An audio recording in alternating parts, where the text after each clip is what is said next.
Good evening, night owls, and welcome to Whisper Crowley. Tonight, I will guide you into a world of darkness, hoping to help you relax and unwind. Perhaps some of you will even drift into a haunting yet soothing sleep. Before we begin, let me know where you're listening from and what time it is for you. And now, we begin. My name is Ben Shanton. During the first 15 years of my life, I grew up among members of an apocalyptic cult, all fervently convinced that the end of the world was near. We lived in an isolated complex on the shores of Lake Eldon in Australia, surrounded by a barrier of dense vegetation and barbed wire, completely cut off from the rest of society. 6 boys lived there, and 5 of us wore the same blue velvet outfit and bleached blonde hair, which gave us an almost identical appearance. Every morning, we participated in the same group activities, including yoga sessions. Until one morning, in August of 1987, our reality changed drastically, but not in the way predicted by our leaders. Until then, my universe was entirely shaped by the influence of Anne Hamilton Bryan, a yoga mystic who founded the movement known as the Family. Officially, we were identified as the Santonington Park Association, or the Great White Brotherhood. But among ourselves, we simply called ourselves the Family. The followers believed that she was the reincarnation of Jesus Christ, and that at the end of the world, it would be their task to re-educate the survivors. However, on that morning, right after yoga practice, we children were terrified to see uniformed police entering to take us away. There were screams, crying, and pleas for mercy, but to no avail. Shortly after, we were removed from that 5-acre plot and taken to a new kind of reality, one that would take years for me to understand completely: the real world. They told us children that Anne Hamilton Bryan was our mother, but daily care was performed by other women from the cult's inner circle, whom we called aunties. Every day we would wake up at 5 a.m. in dormitory-style bunk beds to follow an inflexible routine: yoga, meditation, classes, chores, bed. Much of what we were taught revolved around the need to avoid any contact with strangers. If someone from outside the cult approached, we were instructed to repeat mentally: invisible, inaudible, unknown. Speaking to anyone outside was absolutely forbidden, as we risked revealing important secrets about the family. Our meals were always vegetarian, as Anne strictly prohibited meat consumption in the complex. Breaking any rule resulted in severe punishments. The aunties sometimes held our heads underwater if we disobeyed, and in more serious situations, they forced us to hold our hands over lit candles until we burned ourselves. But nothing compared to the absolute terror we felt whenever Anne administered our punishments.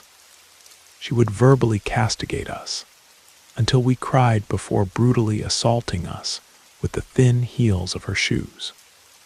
It wasn't uncommon for the heels to break our skin, leaving marks that I believe some of the other children still carry scars that weren't just physical, but also emotional. Another way Anne exercised her dominion over us and other cult members was through drugs. From a young age, we received a constant diet of pills that we would later discover were sedatives like Valium and Mogadon. But the adults suffered even more. They, along with the older teenagers, were forced to participate in rituals known as cleansings. In these ceremonies, Anne forced them to ingest large quantities of LSD before subjecting them to a kind of brainwashing. reinforcing total loyalty from the members to her and her alone. I despised my childhood, but it was all I knew. And not just that. The suffering I experienced was shared by all the other children. We looked the same. We spoke in the same manner. There was nothing unique about me. The adults, guided by Anne, created all aspects of our existence. We knew no other world, no alternative that could give us a different perspective. All this, however, changed when the police appeared. On that first night outside the complex, lying in a bed at a children's shelter, I mentally relived every word I had said to the police earlier, fearing I might have said something that would get me in trouble with Anne. It took some time until I fully understood that we wouldn't be returning to Lake Eldon, that the life we were forced to live no longer mattered. For the first time, I realized I was free. But when the truth began to reveal itself, I was almost destroyed. I discovered that I wasn't 15 years old, as they had always told me. I was actually 14. They had added a year to my age because I supposedly occupied the place of a child who had died a year before I was born. I was seen as a substitute, a reincarnation of the spirit of the child who had passed. I also learned that Anne wasn't my biological mother. The real one was one of the aunties named Joy. This was an immense shock. I had never felt any affection for Joy, and she likewise had shown no fondness for me. Discovering she was my mother was an emotional blow that I still can't express to this day. Another painful truth that emerged was that the other children in the complex weren't my siblings. Some were children of other cult members, while others were orphans adopted by the family through different institutions. Finally, and perhaps most evident of all, was the discovery that Anne Hamilton Byon, the Christ reincarnation, didn't possess any mystical power or clairvoyance either. She was just an ordinary woman, and above all, deeply disturbed. Unexpectedly and inevitably, I found myself in a new stage of life where the question was, and now? What are the rules? How should I act? After countless hours in a child psychologist's chair, they finally gave me the go-ahead to attend a regular school in Australia. Needless to say, adaptation was difficult. Whenever other children tried to approach, I quickly pushed them away. At the time, I didn't understand why. But over time, I realized this came from what I learned in the family. Any child who showed signs of affection would soon be separated. I had never known what it was like to have a friend. And even if I had known to build friendships, you need to have things in common, shared interests. I had none of that. Because of the isolation I suffered, I faced intense depression. However, the people around me, especially the teachers, were very understanding. The raid on the Lake Eldon complex and the arrest of the cult leaders had been widely reported news in Australia. Everyone knew our story. I remember a teacher telling me it would take time to adapt to normal life. She advised me to learn to relate to others, and I took that advice seriously. Soon after, I left the children's shelter and was taken in by a foster family. They were churchgoers, and I feel this contributed in a special way to my adaptation to ordinary life, in a way that other things perhaps couldn't have. Gradually, I began to feel that there was my home. Over time, I met a girl. I got married and had 2 children, now 18 and 20 years old. I secured a job at IBM, where I've worked for almost 23 years.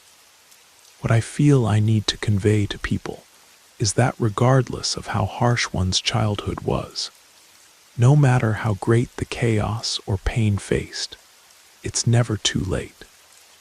With kindness, patience, and the necessary time, I believe almost everyone can find within themselves the capacity to start anew, to readjust, and achieve the peace and happiness that each of us deserves.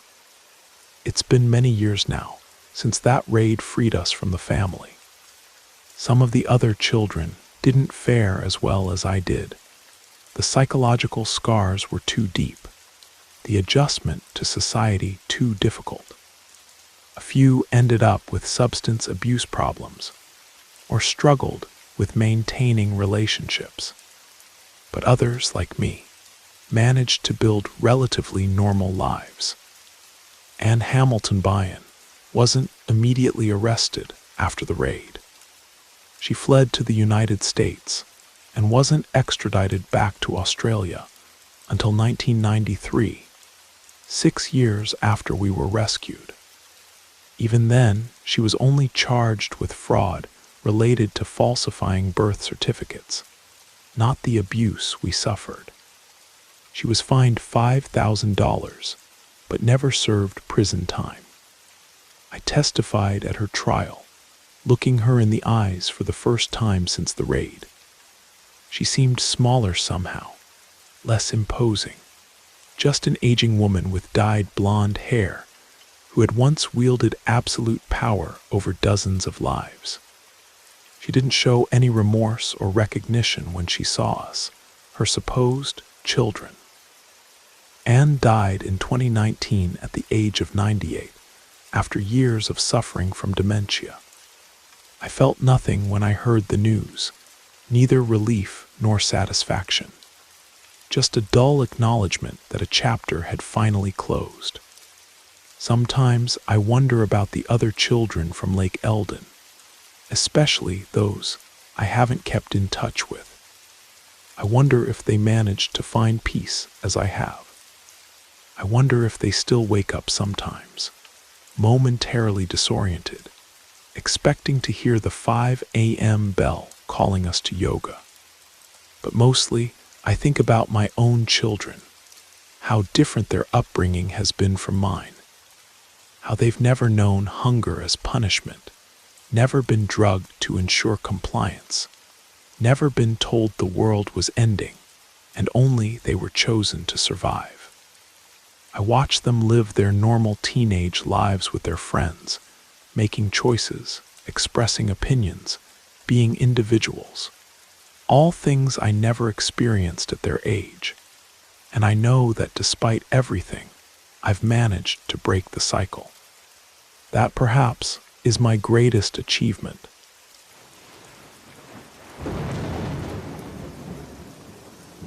I hope you enjoyed the first story. If you did, don't forget to leave a like. But if I didn't do my job well, feel free to give it a thumbs down. Either way, drop a comment and let us know where you're listening from and what time it is for you. Now, let's continue. My cousin returned to town a little over 12 months ago, between April and June of 2018. She has 3 children, the youngest being a girl who was 5 years old. When they moved and finally settled into their new home after a few weeks, I went to visit them along with other family members. We had great moments, delicious food, and good conversations. After dinner, I remember that my little cousin, who was 4 years old at the time, wanted to play with the Uno game that was in her room upstairs. She needed someone to go with her because she was afraid of something up there. I thought it was just discomfort with the new environment and that she was still adapting. So, like a good adult, I prepared to face any creature from Monsters, Inc.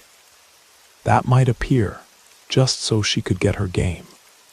We reached the room, but she refused to enter. I asked half-jokingly, "Is there something bad here?"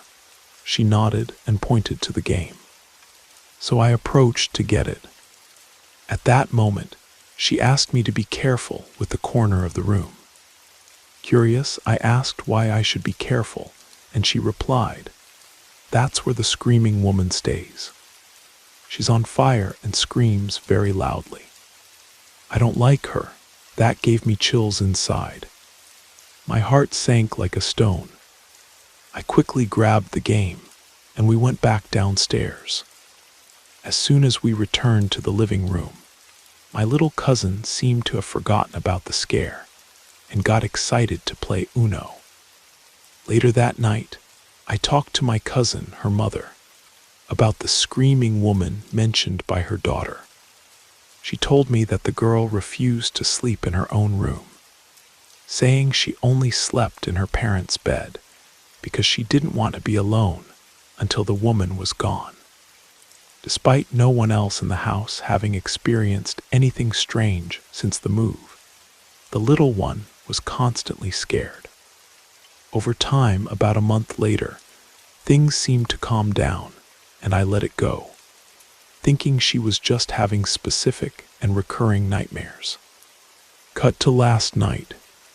Another of my cousin's children had a birthday, so I stopped by to give him the Fire Emblem game for the Nintendo Switch.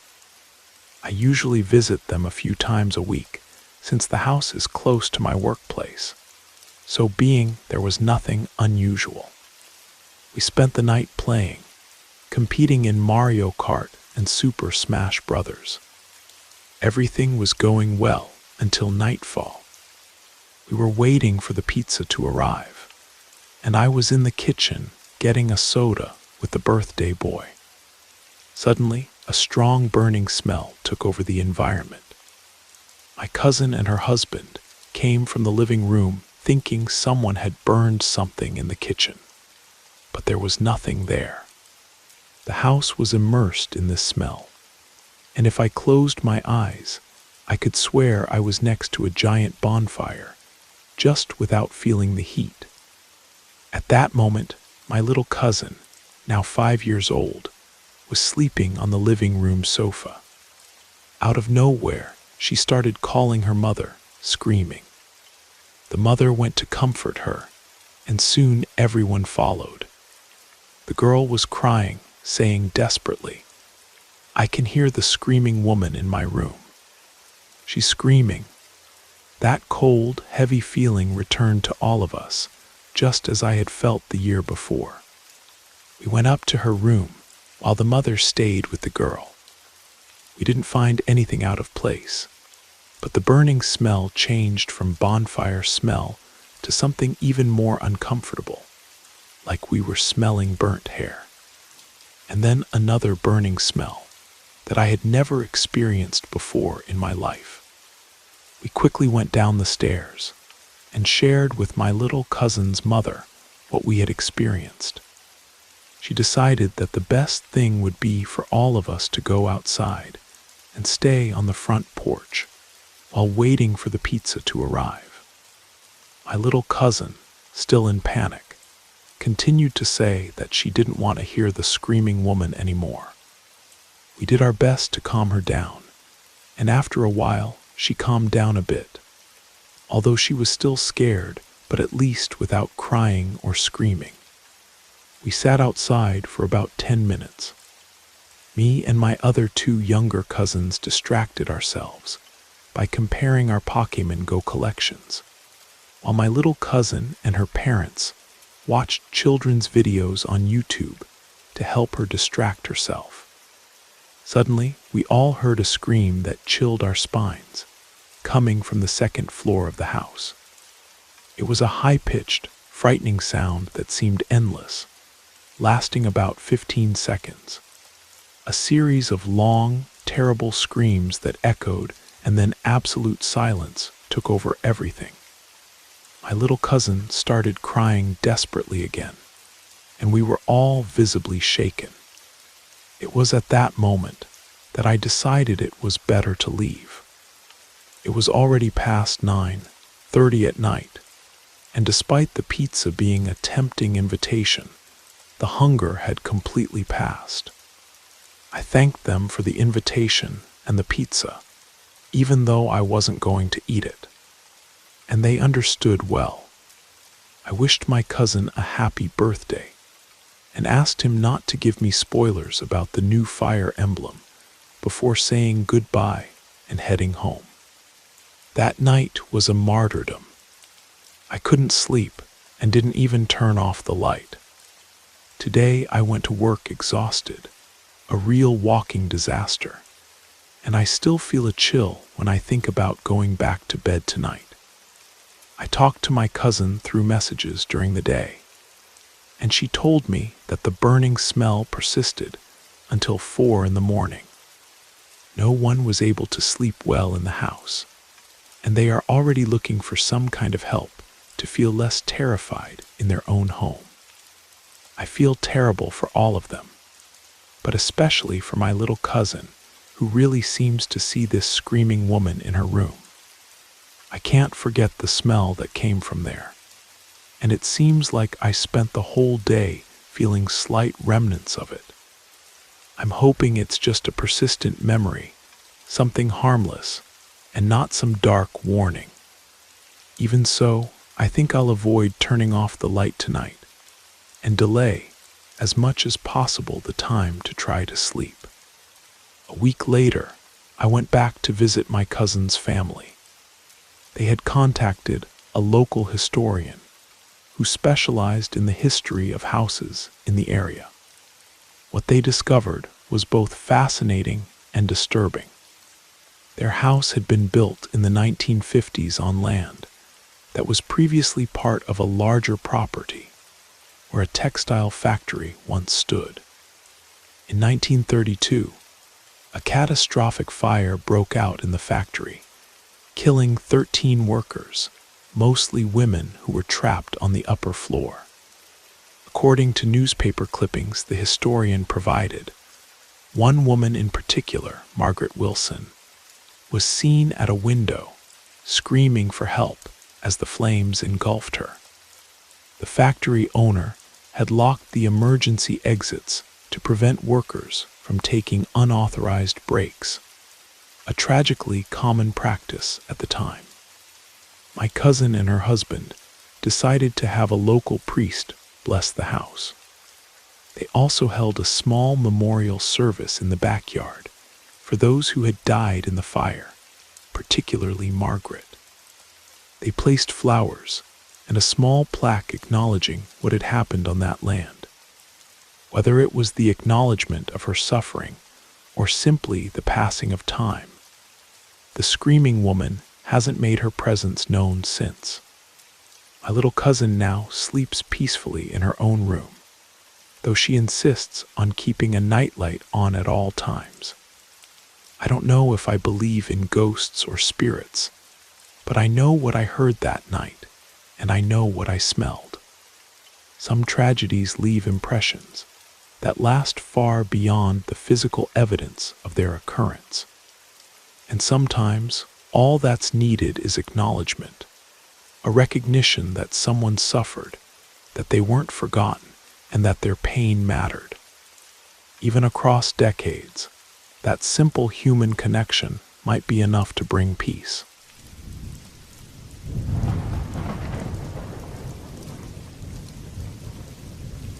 The Church of Unification was created on the first day of May in the year 1954. Perhaps some of you have heard of it, and the common nickname given to its members, popularly known as Moonies. The opinion on this name is divided among the members themselves. While some accept it readily, others feel the term sounds like an insult. The church and its teachings are centrally based on the founder, Reverend Sun Myung Moon. We learned that when he was still a young man in North Korea, Moon had a singular experience. Jesus Christ, coming from heaven, appeared to him and revealed that his purpose in life was to guide people back to God's path. With this mission in mind, Moon gathered his reflections in the book titled The Divine Principle, which became an additional guide for members seeking church growth. As part of his effort to expand the church, Moon organized marriages between his followers. My own parents, for example, had their marriage arranged based on photographs sent to Moon, who used the images to make the choice of pairs. These marriages were usually celebrated in collective ceremonies, uniting dozens of couples at once.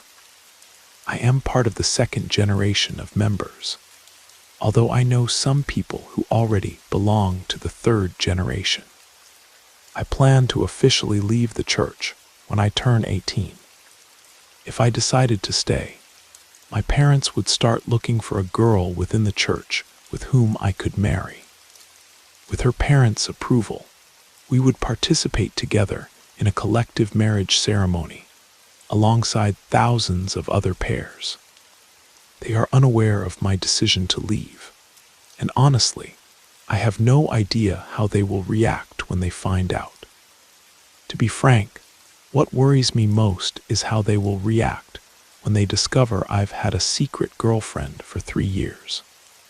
The thought of facing their reaction has been a constant weight. The doctrinal basis of the religion is the divine principle, which maintains that the essence of humanity, the central pillar upon which everything should revolve, is the family unit. A fundamental concept in the Unification Church's philosophy is that of pure love. This pure love presupposes that members should not have romantic encounters before marriage, should not engage in intimate relationships before getting married, and after marriage, should still wait 40 days before physically uniting.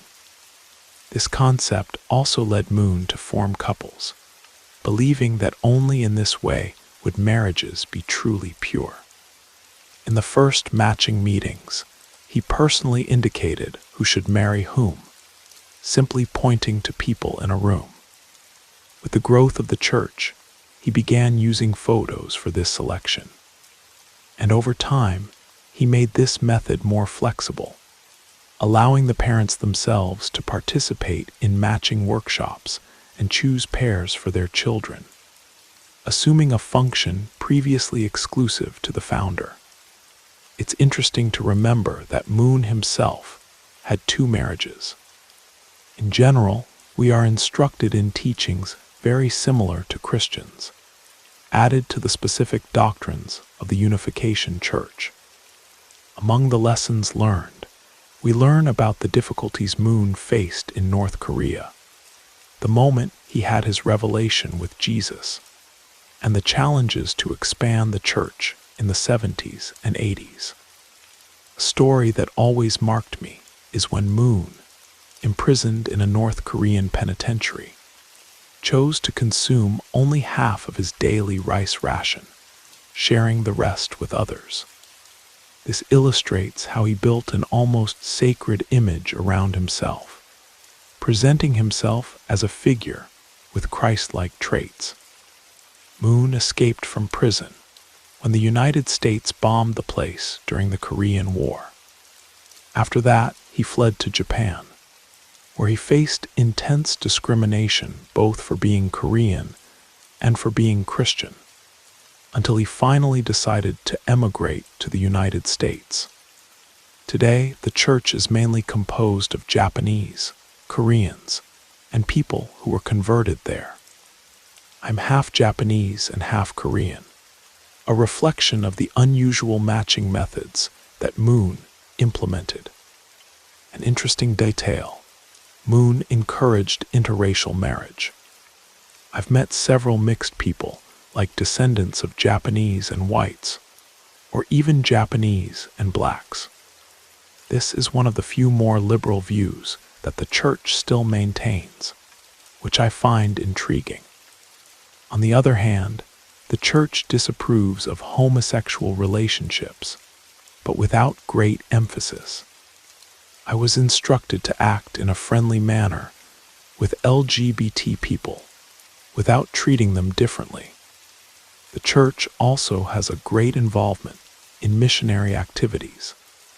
My mother, who is Korean, was born within the religion, but my father converted while he was in college in the United States. One day, a white man with a Bible knocked on his door, explained the church's teachings, and my father decided to learn more about it. Eventually, he had his own faith experience.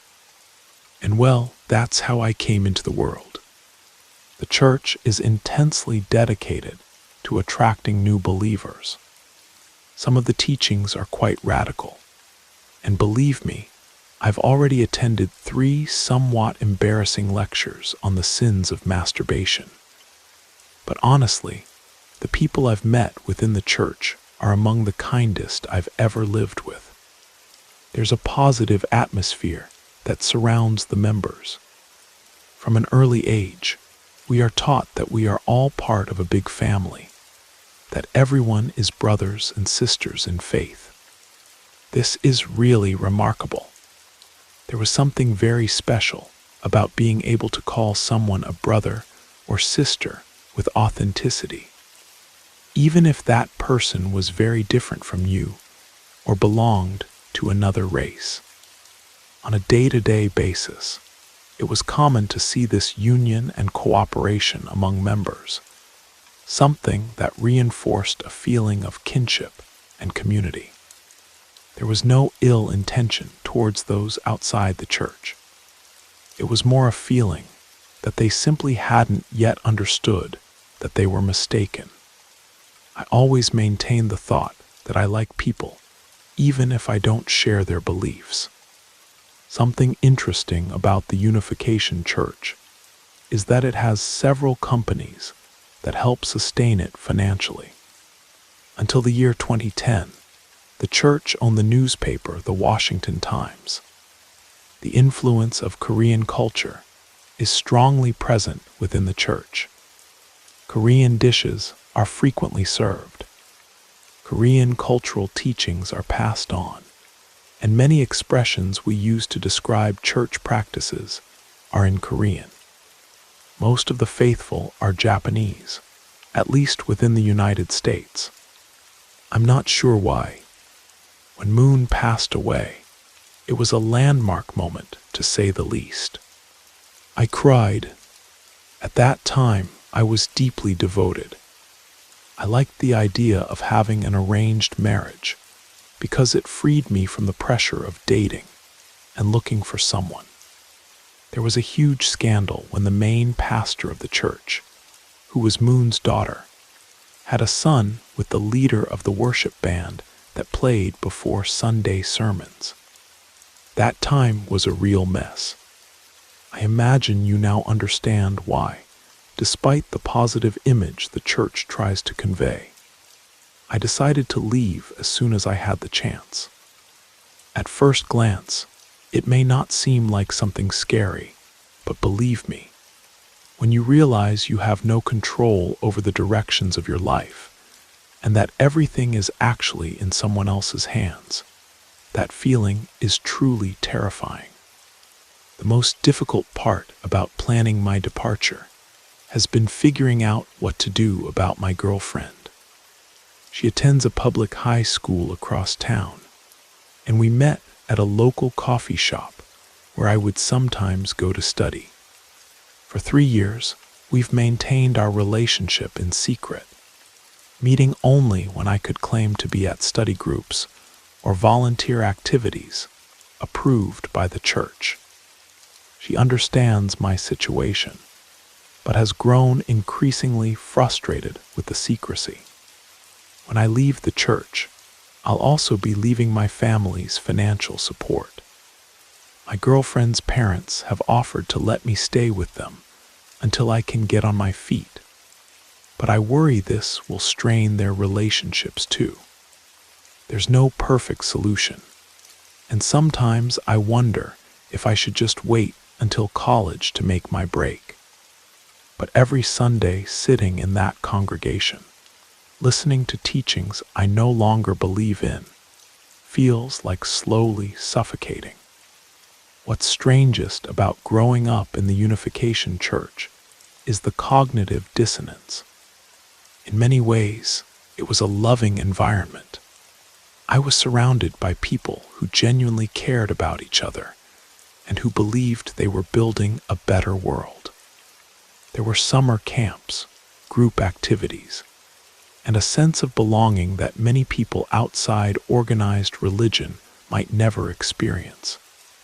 But alongside that warmth was the constant control, the fear of disappointing not just my parents, but an entire community, and the knowledge that my future had been plotted out for me without my input. It's like being given a script for a play you never auditioned for, then being told your entire worth depends on how well you perform. In 2 months, I turn 18. I've already secured my important documents: birth certificate, social security card, passport, and hidden them at my girlfriend's house. I've saved almost $3,000 from part-time jobs, keeping the money in an account my parents don't know about. I've researched GED programs in case my parents try to prevent me from finishing high school. I'm prepared for the practical aspects of leaving. What I'm not prepared for is the look on my mother's face when I tell her, or the silence that will likely come from my father, or the knowledge that according to their beliefs, my decision places my eternal soul in jeopardy. That's the cruelest part of growing up in any high-control group. They make sure that leaving hurts. They ensure that the cost of freedom feels almost too high to bear. But I've made my decision. In 2 months, I'll be standing on my own for the first time, terrified, yes, but finally breathing free air.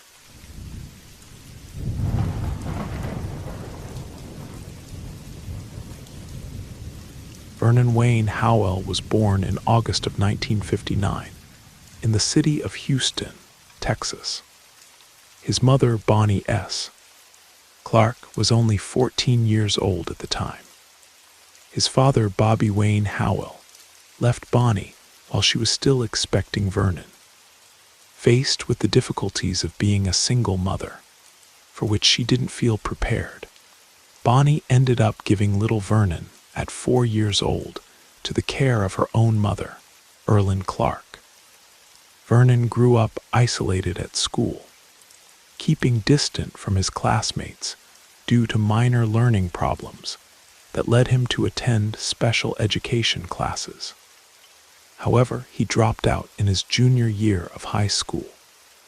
This environment of uncertainties and constant changes ended up shaping the rest of his life. When he was 22, Vernon converted to Christianity, joining the Southern Baptist Church. One day, he found himself attracted to the 15-year-old daughter of his pastor and sought guidance in his prayers. In a moment of meditation, Vernon opened his Bible at random and read Isaiah 34:16. None shall want her mate. He interpreted these words as a divine sign. When he spoke to the pastor about the idea that God wanted him to marry the young girl, he was harshly reprimanded and had his idea rejected. Even so, Vernon persisted and ended up being expelled from the congregation. This event led him to leave Central Texas and travel north, where he sought shelter in rural areas, associating with a little-known group of the Seventh-day Adventist Church. After a few years in the small community, he filed a petition with the California Superior Court to legally change his name for publicity and communication purposes. On August 28, 1990, a judge approved the petition. At that moment, Vernon officially became David Korsh. A few years earlier, he had moved to Waco, where he joined the group known as the Branch Davidians. When he arrived at the complex called Mount Carmel in 1982, he was enthusiastically received. Young and charismatic, Korsh formed a band that entertained the community, quickly gaining popularity among the Davidians. After the death of the group's prophetic leader, her son assumed the position of prophet and leadership. However, it didn't take long for him and Korsh to begin competing for power. In an attempt to discredit Korsh and ensure support for himself, the new leader challenged him to prove his spiritual authority by asking him to resurrect a corpse, going as far as exhuming a body to show his dominion. This was the impulse Korsh needed to demoralize his rival, denouncing him to the authorities. However, he was informed that without sufficient evidence, there would be no way to make an arrest. Soon, the young leader ended up being detained, accused of various serious crimes, and with a considerable debt of taxes on the Mount Carmel Center. Korsh and his followers managed to gather the amount and recover the place. With this, Korsh consolidated his position as the maximum leader of the Davidians in Waco.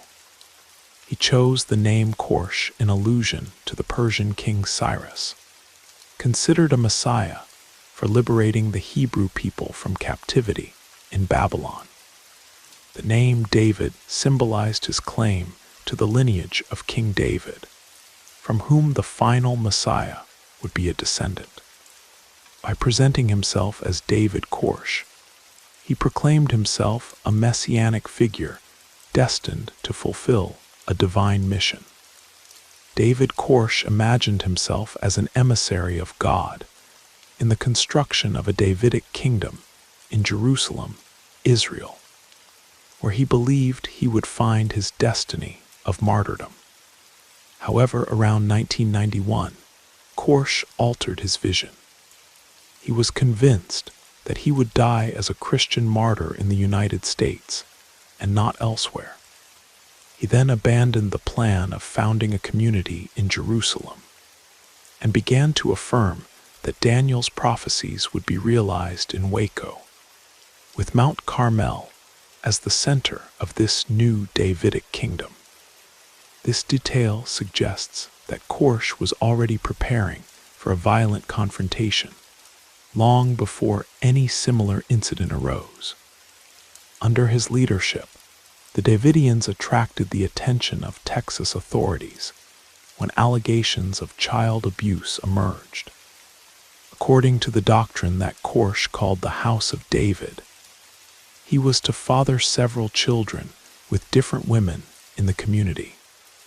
This belief, which he claimed to be a divine revelation, involved the conception of 24 children by selected women from the group. These children would be the elders of the millennium after Christ's return. The doctrine led him to marry women from the group, including some who were already married and supposedly at least one minor. Even so, a 6-month investigation conducted by Texas Child Protective Services didn't find conclusive evidence, possibly because the Davidians concealed these unions, presenting fictitious husbands for the young women in question. In addition, former members reported that one night Korsh had lost his patience with his son Cyrus's crying, physically assaulting him during several visits to the child's room.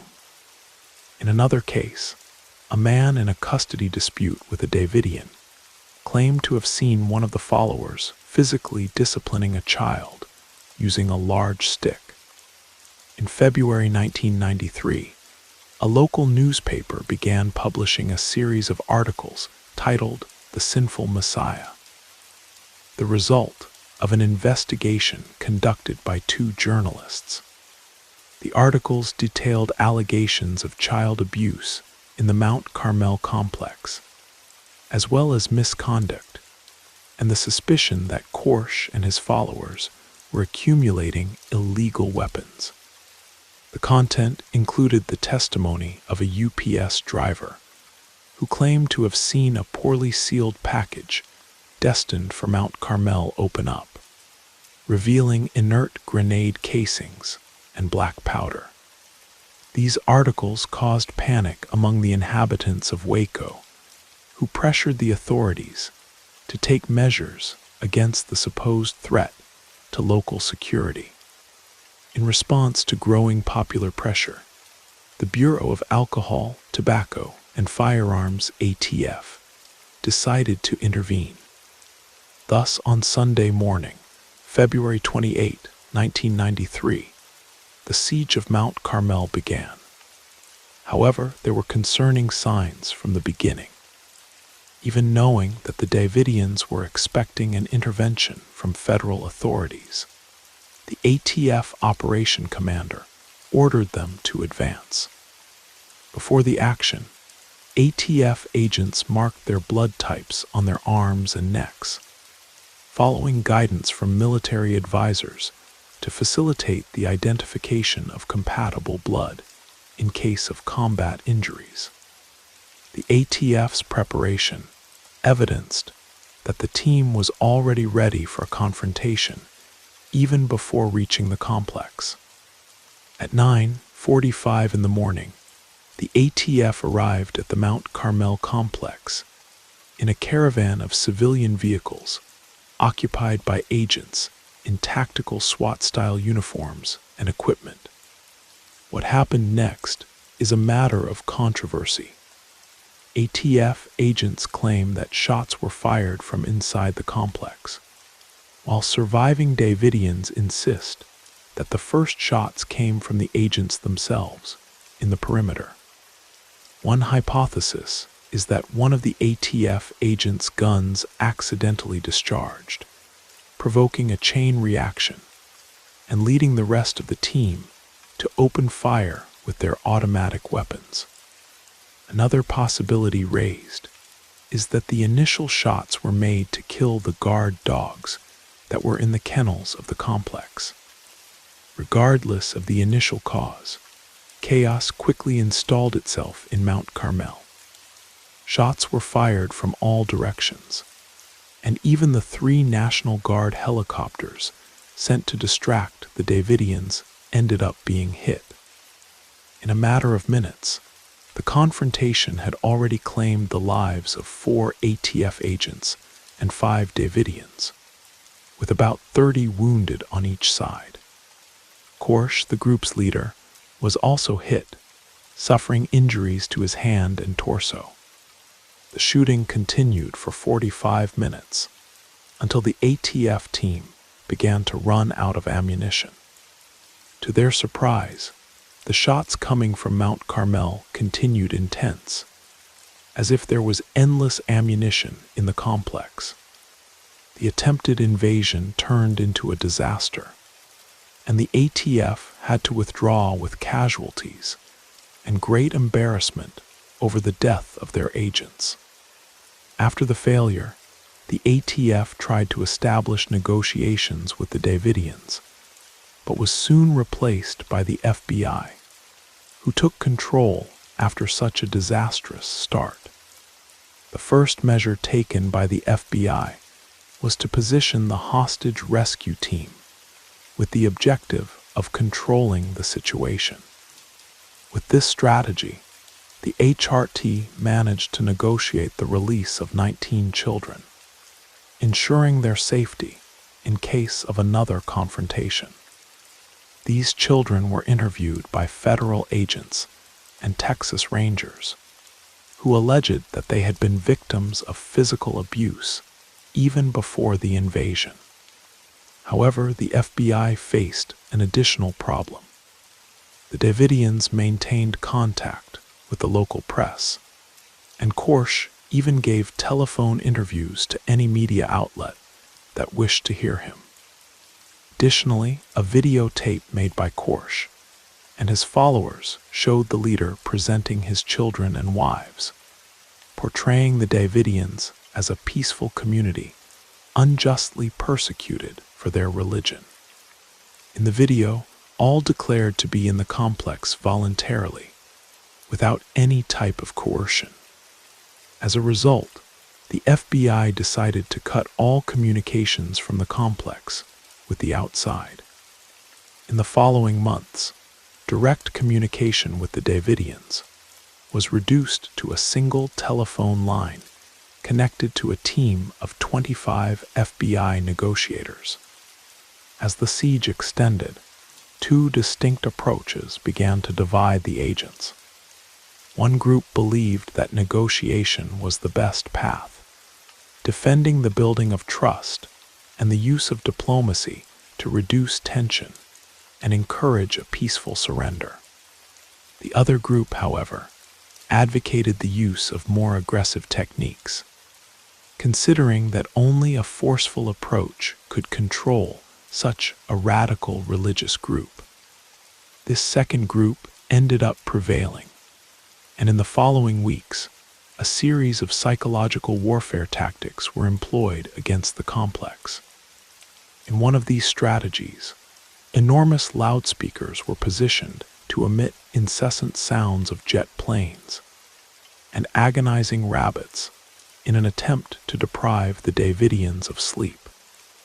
Meanwhile, the FBI intensified its preparation for an inevitable second attack, bringing 9 Bradley armored combat vehicles and 5 M728 combat engineering vehicles that were used to destroy fences and Davidian cars despite their protests.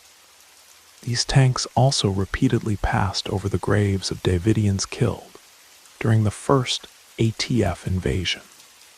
At a time when common sense demanded containment of imminent violence, both parties continued to provoke and escalate the tension, making a new confrontation inevitable. Thus, on April 19, 1993, the second attack began, this time led by the FBI.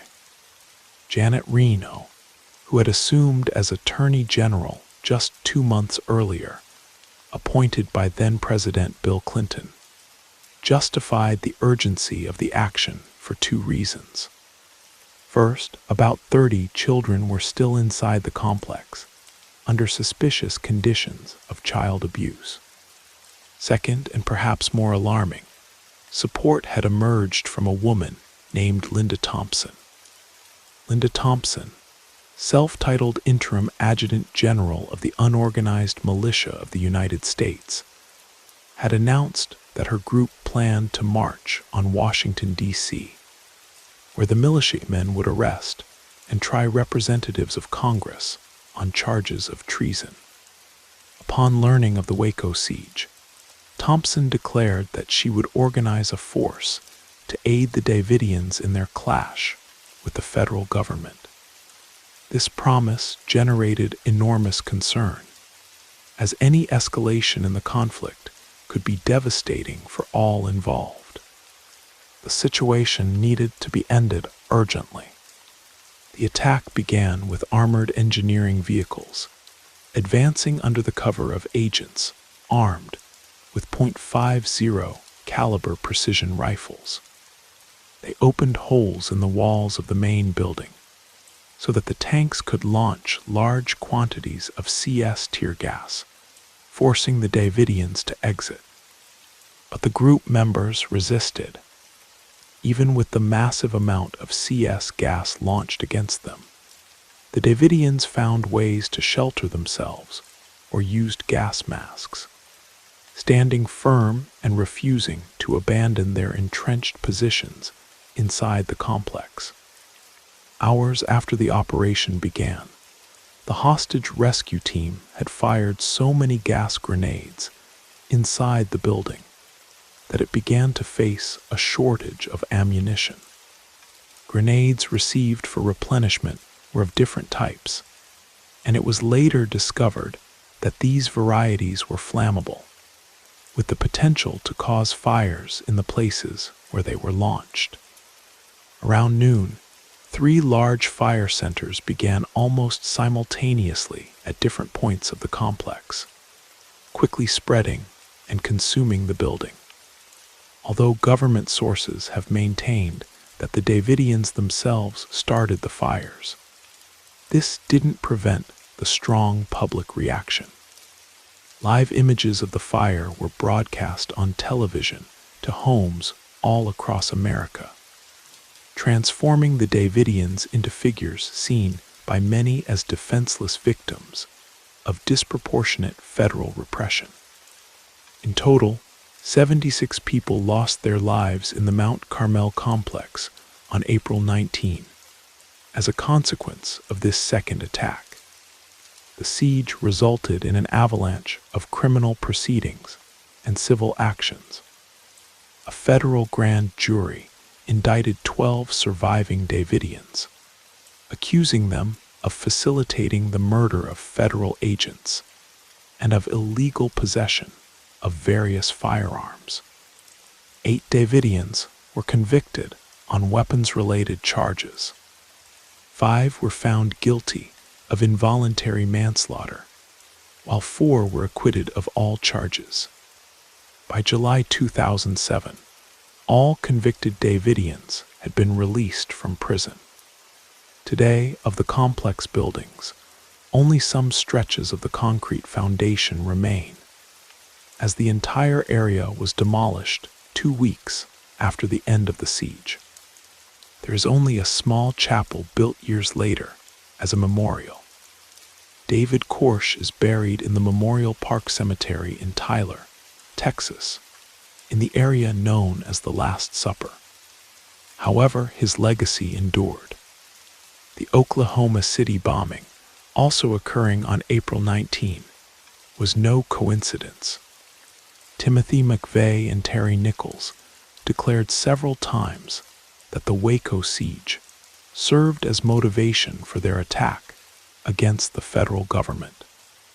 Although the Davidian movement has ceased to exist, the longing for belonging that is perhaps the root of behaviors linked to cults continues, and will undoubtedly be a constant presence in the United States and around the world. The Waco siege remains one of the most controversial episodes in American law enforcement history. It sparked debates about religious freedom, government overreach, and the appropriate use of force that continue to this day. For many Americans, particularly those with anti-government sentiments, Waco became a rallying cry and a powerful symbol of perceived federal tyranny. The tragedy also led to significant changes in how federal agencies handle standoff situations. Many law enforcement experts now point to Waco as a case study in how not to resolve a siege. The gradual escalation, the psychological warfare tactics, and the final decision to use tear gas in a building known to contain children, and where occupants had access to weapons, are all approaches that have been largely abandoned in favor of more patient, negotiation-focused strategies. Perhaps the most lasting impact of the Waco siege is how it reshaped the American conversation about the relationship between religious groups, individual liberties, and government authority. A conversation that continues to evolve with each passing year.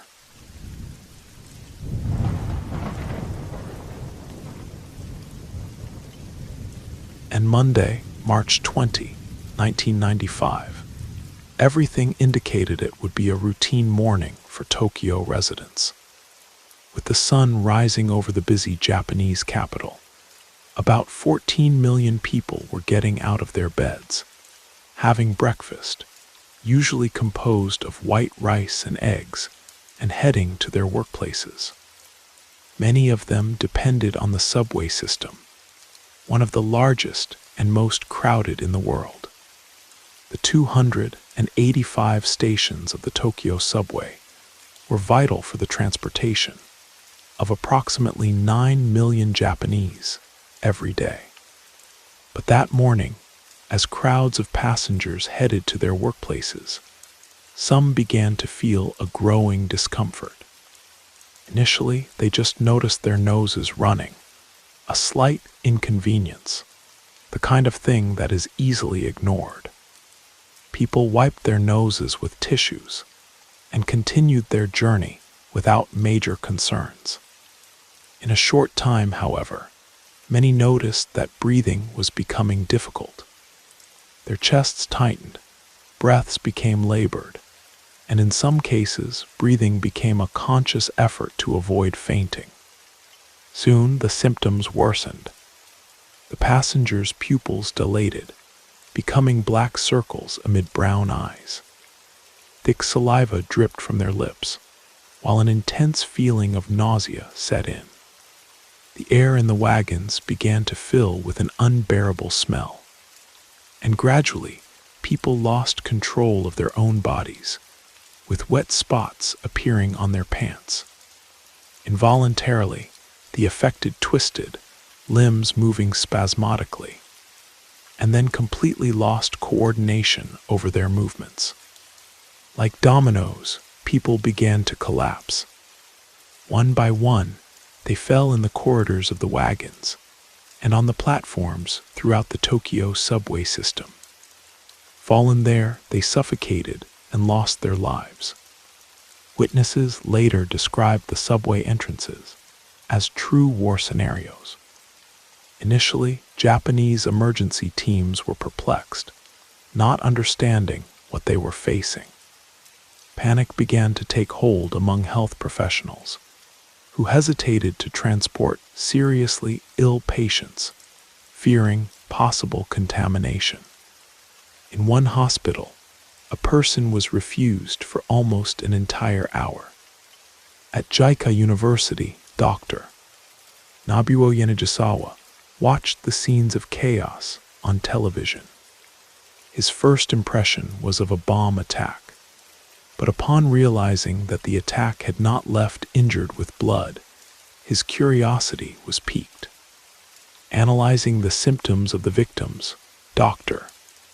Yanagisawa noted similarities with the signs presented by people exposed to the nerve gas sarin. He had experience in treating victims of this agent after an attack that occurred in Matsumoto the previous year. Without delay, he sent his suspicions by fax to hospitals throughout Tokyo. With this information, authorities began to understand what had happened. They discovered that packages of liquid sarin were brought to various trains and punctured, releasing the chemical agent into the confined air of the wagons, which had devastating consequences. That day, ambulances took about 700 people to the overloaded Tokyo hospitals, and approximately 5,000 patients sought care by other means. In total, hundreds of hospitals treated thousands of people, with symptoms ranging from mild to extremely severe. By mid-afternoon, some victims who had felt milder symptoms were already recovering their vision and were being released. Although most patients were discharged the next day, there were still some critical cases hospitalized a week later. In total, the attack resulted in 8 deaths on the day and 4 more in the following days. After identifying sarin as responsible for the attack, authorities soon directed their suspicions to the religious group, believed to have also been responsible for the previous attack in Matsumoto.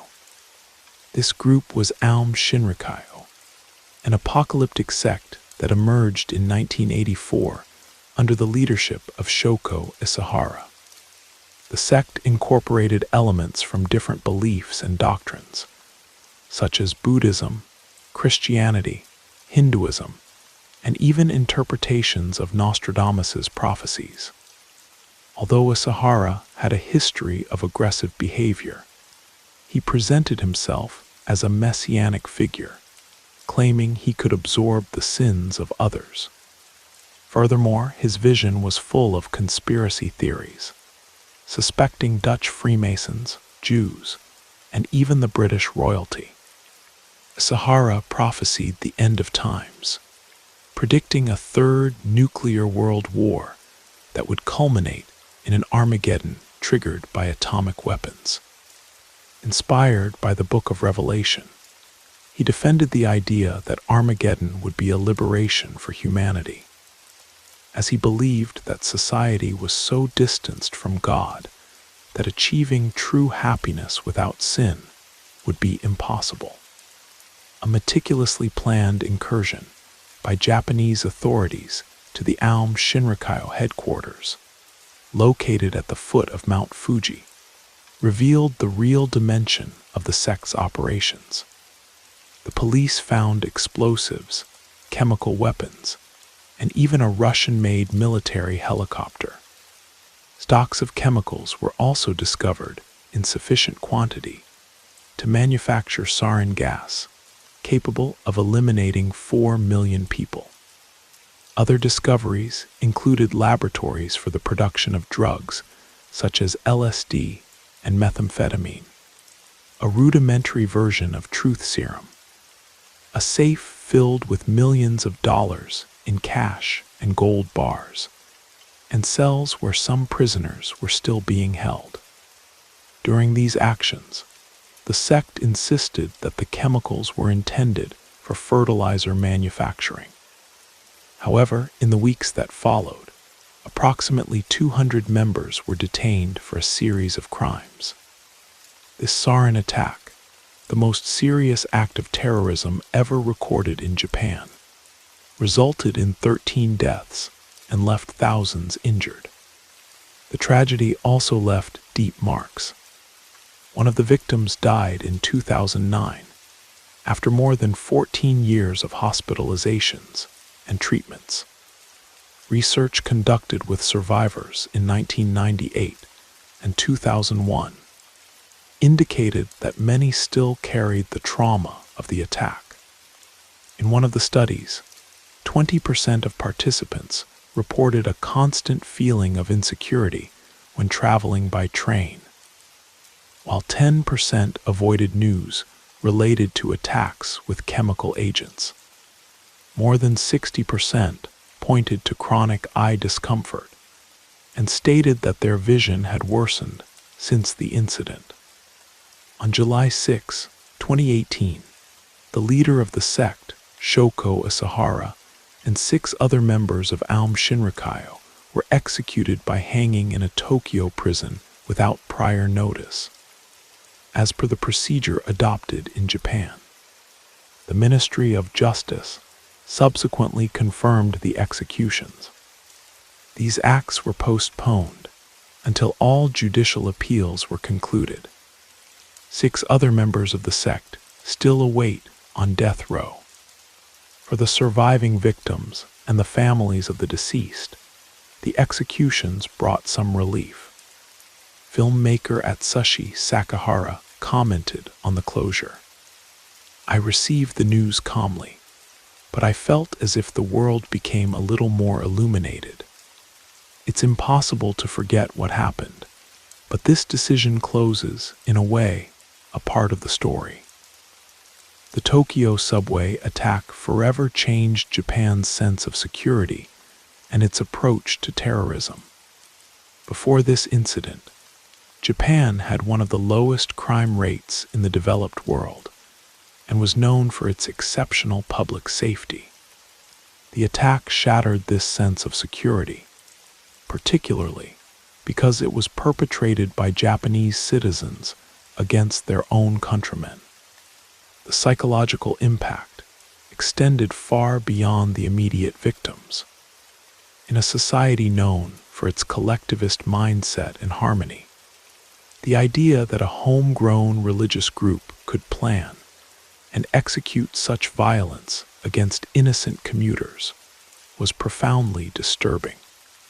It forced many Japanese to reconsider their assumptions about safety, religion, and the potential for extremism within their own society.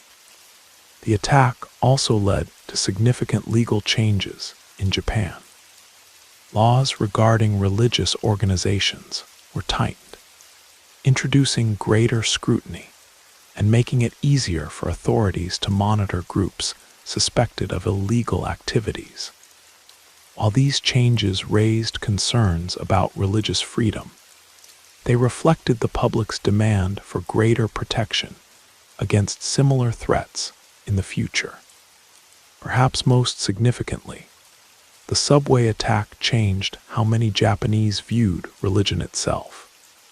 The country has traditionally maintained a complex relationship with religion, with many people participating in both Shinto and Buddhist practices, while not necessarily identifying strongly with either. After the attack, there was widespread suspicion of new religious movements and spiritual organizations, particularly those with charismatic leaders or apocalyptic teachings. Today, more than 25 years later, the Tokyo subway attack remains a sobering reminder of the vulnerabilities of modern urban societies and the devastating potential of terrorism. Its legacy lives on in Japan's emergency response protocols, its counterterrorism measures, and in the collective memory of a nation that experienced an unprecedented assault on its most fundamental sense of security.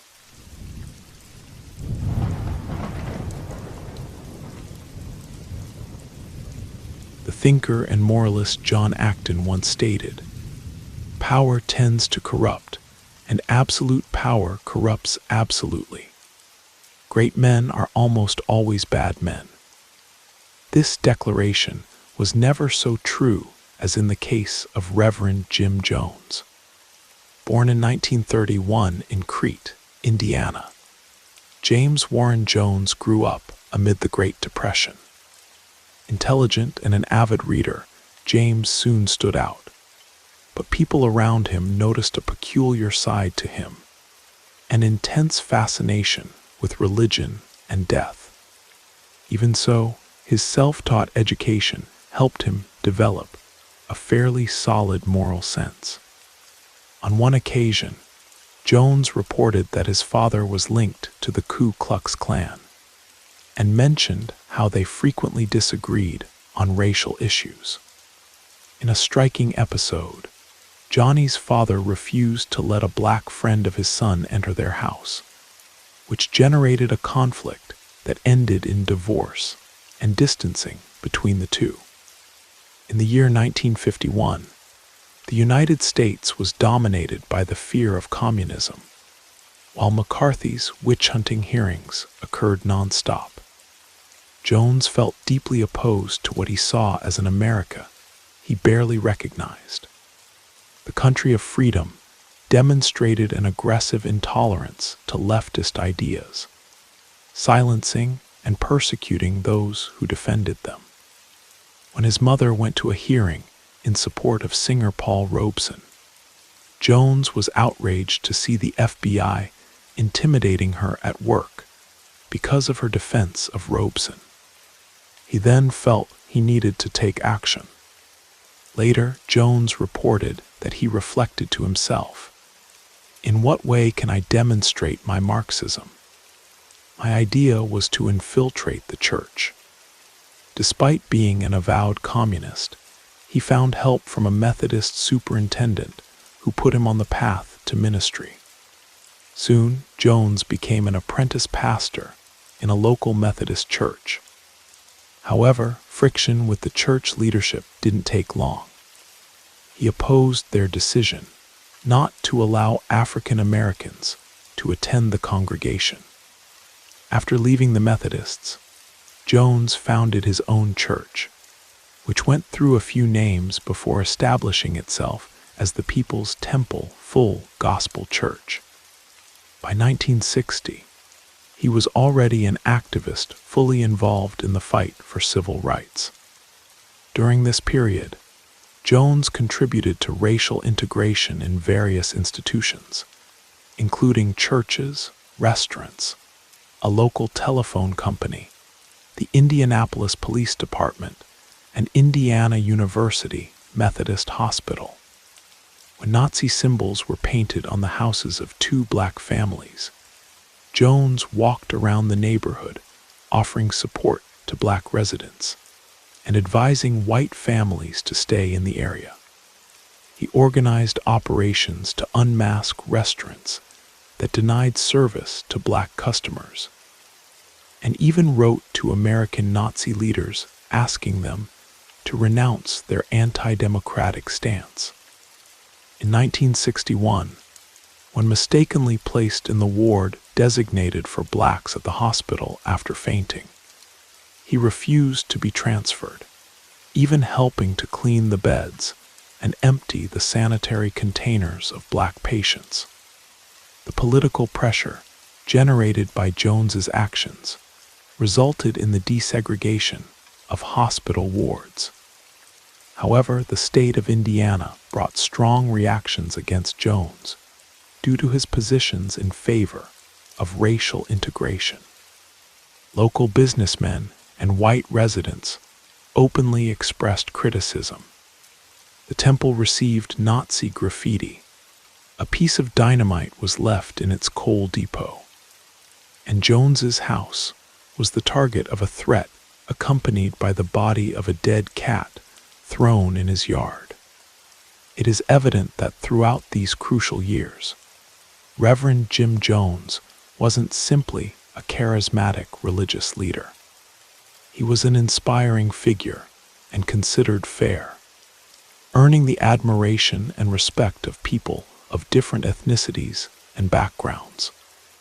However, the intensity of criticism he faced began to affect him deeply, plunging him into a state of discouragement. The assassinations of Martin Luther King and Malcolm X shook him devastatingly, making him lose faith in the possibility that the United States could become a kind of political paradise. Thus, Jones began to look beyond American borders for a place where he could build his own vision of paradise. By 1977, Jones had already established a kind of isolated community in northern Guyana, on the coast of South America. At its peak, the People's Temple Agricultural Project, better known by the informal name of Jonestown, had more than 900 people living and working together. The commune presented itself as a benevolent communist community, and Jones frequently declared, "I believe we are the most authentic communists that exist." His wife, Marceline, described Jonestown as a community dedicated to socialism, economic, racial, and social equality, affirming, "We are here to live in community." However, Jones was already beginning to demonstrate an increasingly authoritarian stance, preventing members from leaving Jonestown without explicit permission. He also rigorously controlled all information that reached the place, creating a kind of informational barrier around the commune. Jones recorded news readings that were broadcast through loudspeakers spread throughout the community. These news invariably painted the United States as a treacherous imperialist villain, while exalting socialist countries such as North Korea, Zimbabwe, and the Soviet Union. However, just as in some of the socialist nations that Jones praised so much, soon food scarcity became a reality in Jonestown. On some days, the residents' meals were limited to rice, beans, and some vegetables, which led to serious health problems resulting from malnutrition. Jones's vision of paradise was rapidly crumbling. On the night of November 18, 1978, Jones gathered almost all the inhabitants of Jonestown in the main pavilion of the commune. During this meeting, he recorded a 44-minute conversation with those present using a small recorder. This recording would later become known as the death tape and is now widely available for anyone who wants to listen online. The death tape captures the frightening moment when Jim Jones first suggests that residents could find peace in a collective suicide. Christine Miller, one of the temple members, opposed, proposing that instead they should try to evacuate to the Soviet Union. However, Jim McElvain, a former therapist newly arrived at Jonestown, reinforced Jones's words, contesting Miller's resistance and encouraging the community by saying, "Let's make this a beautiful day." After a series of discussions in which Jones argued that fleeing to the Soviet Union was impossible, and with other members positioning themselves against Miller, she ended up giving up her opposition. However, her resistance was completely silenced when Jones announced something that left the congregation in shock. California Congressman Leo Ryan, who had traveled to Jonestown to investigate the place due to concerns from family members in the United States, had been assassinated on the airstrip at Port Kaituma. Jones explained that the congressman's death would give the United States the perfect pretext to finally destroy Jonestown. Under this justification, he stated that American authorities would order the Guyana Defense Force to attack the complex, taking their children as prisoners and massacring all residents. Meanwhile, Jonestown's most devoted followers began preparing a large metal vat containing Flavor Aid grape juice, mixing the drink with a lethal combination of drugs and poisons, including cyanide. Armed guards surrounded the place, and Jonestown residents faced a terrible choice: ingest the poison or face death by gunshots, treated as traitors of the commune by guards armed with Kalashnikovs. The next morning, more than 900 people were dead, victims of poison or bullet wounds, scattered inside and around the Jonestown complex. Jim Jones was found near his custom-made wicker chair, like a throne. A gunshot wound to his right temple indicated suicide. Next to him was the body of Temple Lieutenant Annie Moore, with a note in her hand where she wrote, "Jonestown, the most peaceful and loving community that ever existed." Moore had suffered gunshot wounds that didn't appear to be self-inflicted. Jim Jones's trajectory is undoubtedly engaging, but leaves a trail of questions. How did a civil rights activist, someone who exuded so much love and empathy, reach the point of ordering and supervising the massacre of almost 1,000 people? This is one of the most striking demonstrations of how even those with the best intentions and the desire to do good can end up executing actions of extreme brutality. The Jonestown Massacre sent shockwaves through American society and profoundly changed how the public viewed new religious movements. The phrase "drinking the Kool-Aid" entered the lexicon as a way to describe blind obedience to a leader or cause, though the actual drink used was Flavor Aid. What makes the Jonestown tragedy particularly disturbing is the journey from idealism to destruction. Jones began his ministry with genuine concern for racial equality and social justice, at a time when such advocacy was not only unpopular, but dangerous in many parts of America.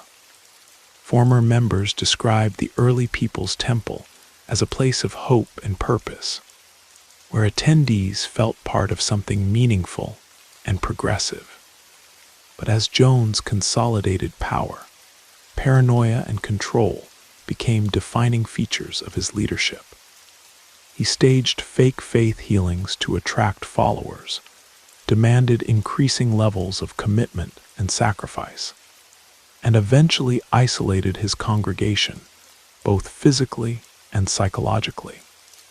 The move to Guyana was the culmination of this isolation strategy, creating a closed environment where reality could be defined entirely by Jones himself.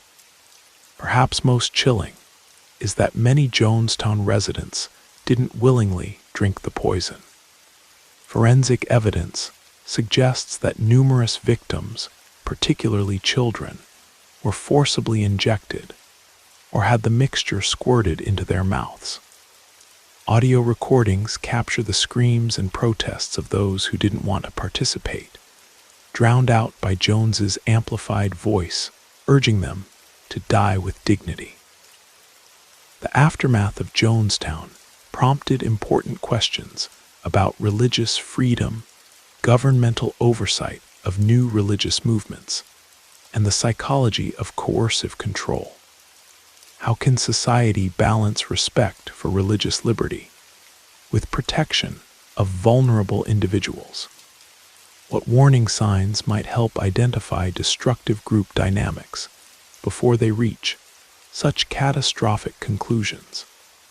More than 4 decades later, Jonestown remains a sobering reminder of humanity's vulnerability to charismatic authority and the dangerous allure of utopian promises. It stands as a testament to how easily idealism can transform into its opposite when unchecked by external accountability and critical thinking.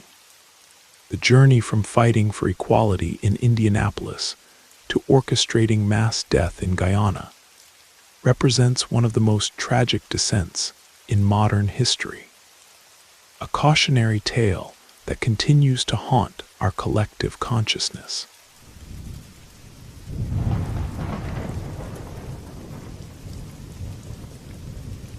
This all seems so surreal to me that at first I thought it would fit well in a space dedicated to disturbing dream stories or nightmares.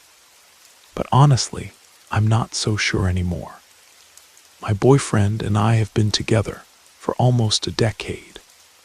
From the very beginning, I've dealt with night terrors, something that, of course, we didn't mention on a first date. This episode happened in the first few months of dating, when we started spending the night together. On that occasion, we were sleeping at his place. I woke up in the middle of the night and realized we were holding hands. I found the gesture sweet, but something bothered me. The hand I was holding was incredibly pale and thin. To be honest, my boyfriend has large, robust hands, almost like those of an ogre. My eyes, already adapted to the dimness, saw his hands resting on his abdomen while I was holding a third, pale hand. The moment I realized this, something that looked like a woman with long black hair covering her face leaned behind his body, observed me for a moment, and then lay down again. Without thinking, I caressed the hand I was holding with my thumb, as we do with the hand of someone dear. I don't even know why I did that. At the time, I attributed it all to the strange logic of dreams, as if I were half sleepwalking. Since it was the beginning of our relationship, I kept this to myself, avoiding having him think I was crazy. The years passed, and now we live together.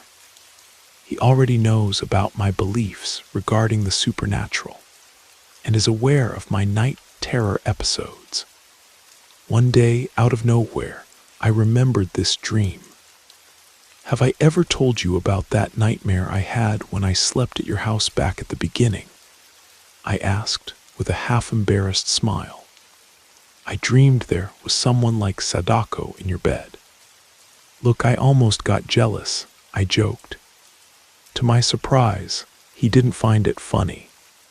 His face turned livid and he asked, "Did she try to hold your hand?" I was stunned by his reaction. I told him that yes, I had held her hand and even remembered caressing it with my thumb.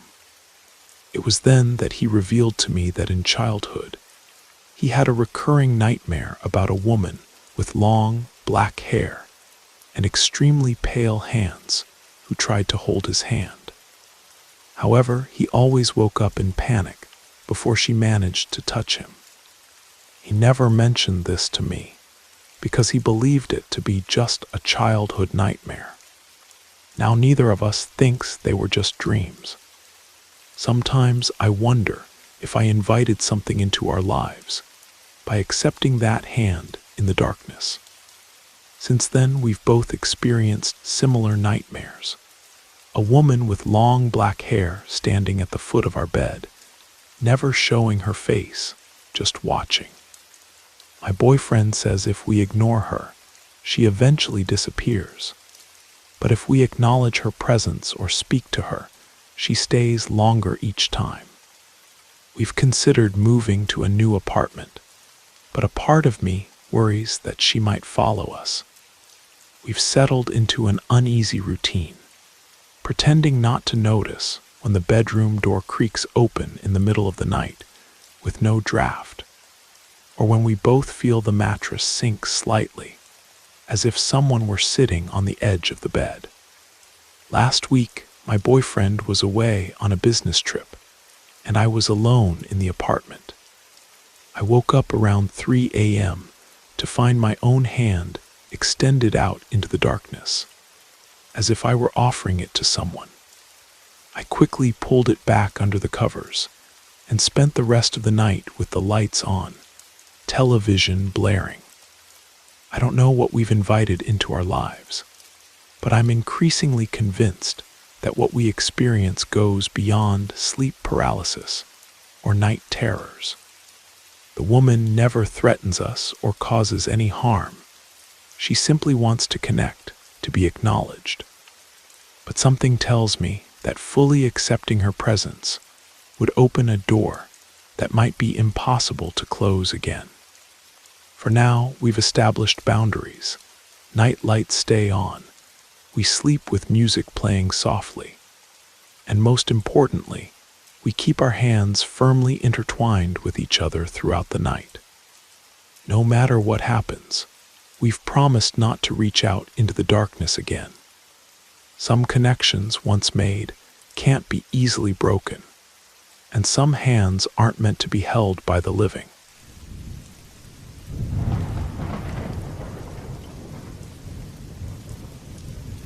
Before opening this narrative, I feel it's essential to provide some initial context. My 3 close friends, and I have a curious inclination to drive around and explore places that give us chills. We get bored easily with the college nightlife and seek more unusual thrills. Additionally, we all share a strong belief in the supernatural, and 3 of us have already had some paranormal experience. Being from Oregon, we live in a culture that deeply intertwines the supernatural with its history and traditions, which reinforces our beliefs. One of the tragic events that marked the state occurred around 2010, a disaster where 2 apartment buildings known as Riverside Towers collapsed due to soil problems. Most of the residents of these buildings lost their lives. Many died not from the impact, but from lack of air while waiting for rescue. So we decided to visit the area near the site of the tragedy, which remains cordoned off, although there are no guards monitoring it. Near the gates, there's a small neighborhood that I can say has a very sinister atmosphere. The area is upscale with mansions and sophisticated houses, but many are abandoned. The almost absolute silence in that somewhat unusual neighborhood for a country known for constant noise suggested that people had simply gone away, leaving their houses empty. During our walk through these streets, some strange occurrences began to happen. First, the neighborhood dogs started barking at nothing. In our culture, we believe that dogs can see what is beyond the reach of our eyes. As a precaution, we avoided any area toward which the dogs directed their barking. It's worth mentioning that, before venturing out, we established some protection rules, a common practice among us Oregonians. First rule: don't call each other by real names, only nicknames, so that wandering spirits cannot become attached to anyone. Second rule: If you feel a strange presence, don't look back. Even if you don't see anything, looking is a sign that you recognize their presence, which can invite unwanted interactions. Third rule, don't comment out loud about anything unusual. If you notice something strange, it's better to keep it to yourself or insinuate it discreetly. Direct comments can easily draw unwanted attention. As we explored, we heard footsteps arising behind us. Remembering the rules, we resisted the temptation to look back. These footsteps mysteriously began suddenly and increased in speed. The discomfort grew, and our friend, the specialist, as we called him for his ability to sense, or even see what we cannot, guided us through a shortcut toward the exit. The specialist has a sensitivity to these presences that we deeply respect. We didn't question him, just followed his instructions, as our priority was to get out of there with minimal disturbances. You see, the specialist is actually my best friend, and he has the habit of pulling me aside to whisper if he feels the situation is about to become dangerous. That night, we parked the car directly under a large tree. So he called me aside and whispered, "Man, no panic, but when we go to the car, stay silent and let the others know to do the same until we get out of here and reach a more populated place." "But why?" I asked. "There's a woman in the tree right above the car. She's been watching us since the beginning." Following his advice, I kept calm and started the car normally while trying to make some jokes to distract the others. When I began to reverse, both my friends and I noticed in the rear camera a distinct shadow, the figure of a woman sitting on the car's roof.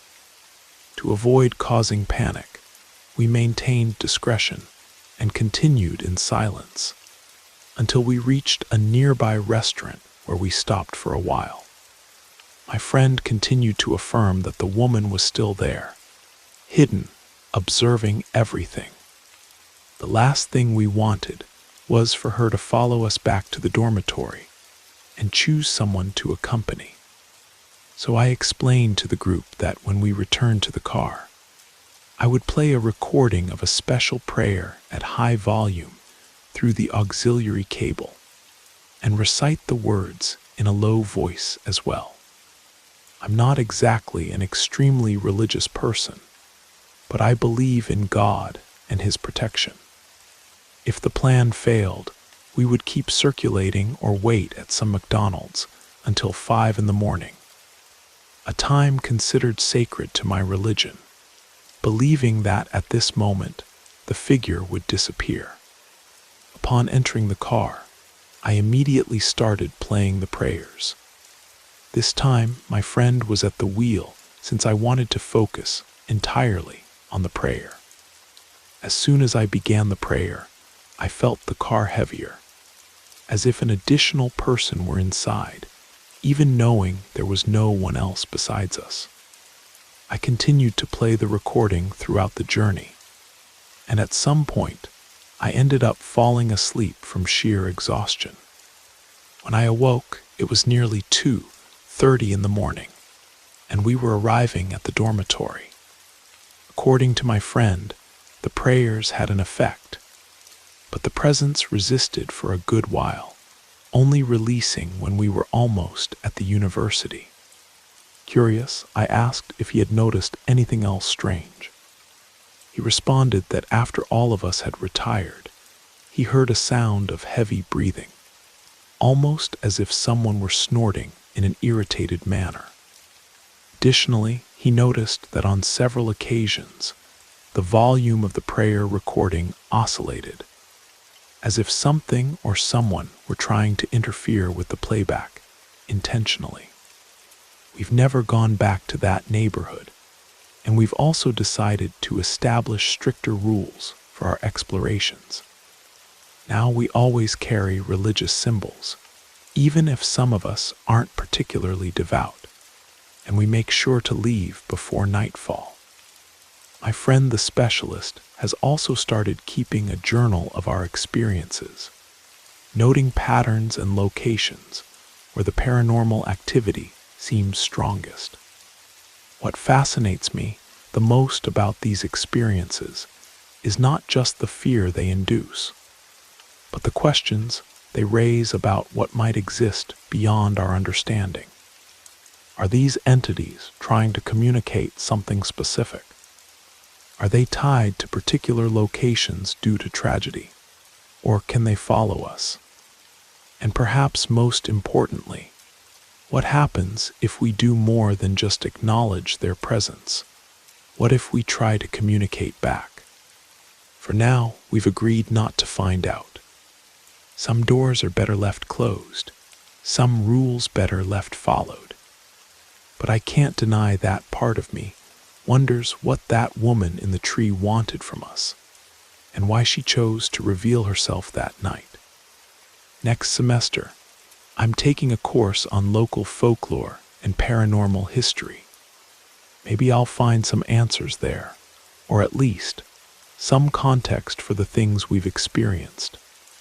Until then, we'll keep exploring, but with more caution and perhaps a little more respect for the unseen world that seems to exist alongside our own.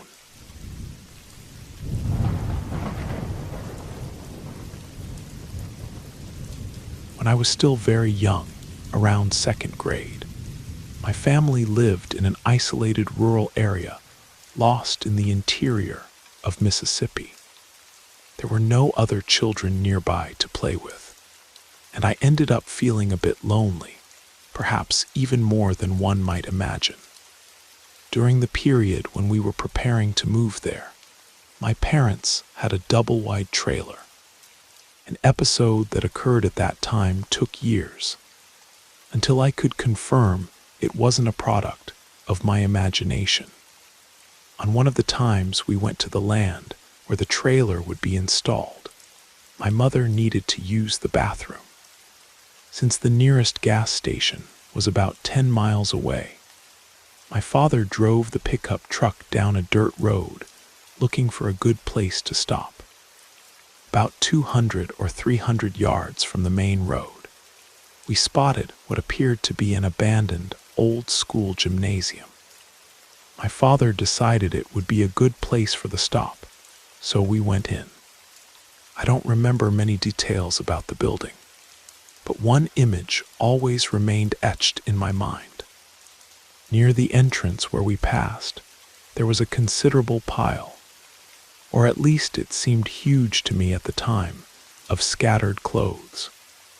After she finished what she needed to do, my father stood there looking fixedly at that pile of clothes, as if reflecting on something. He never commented on it.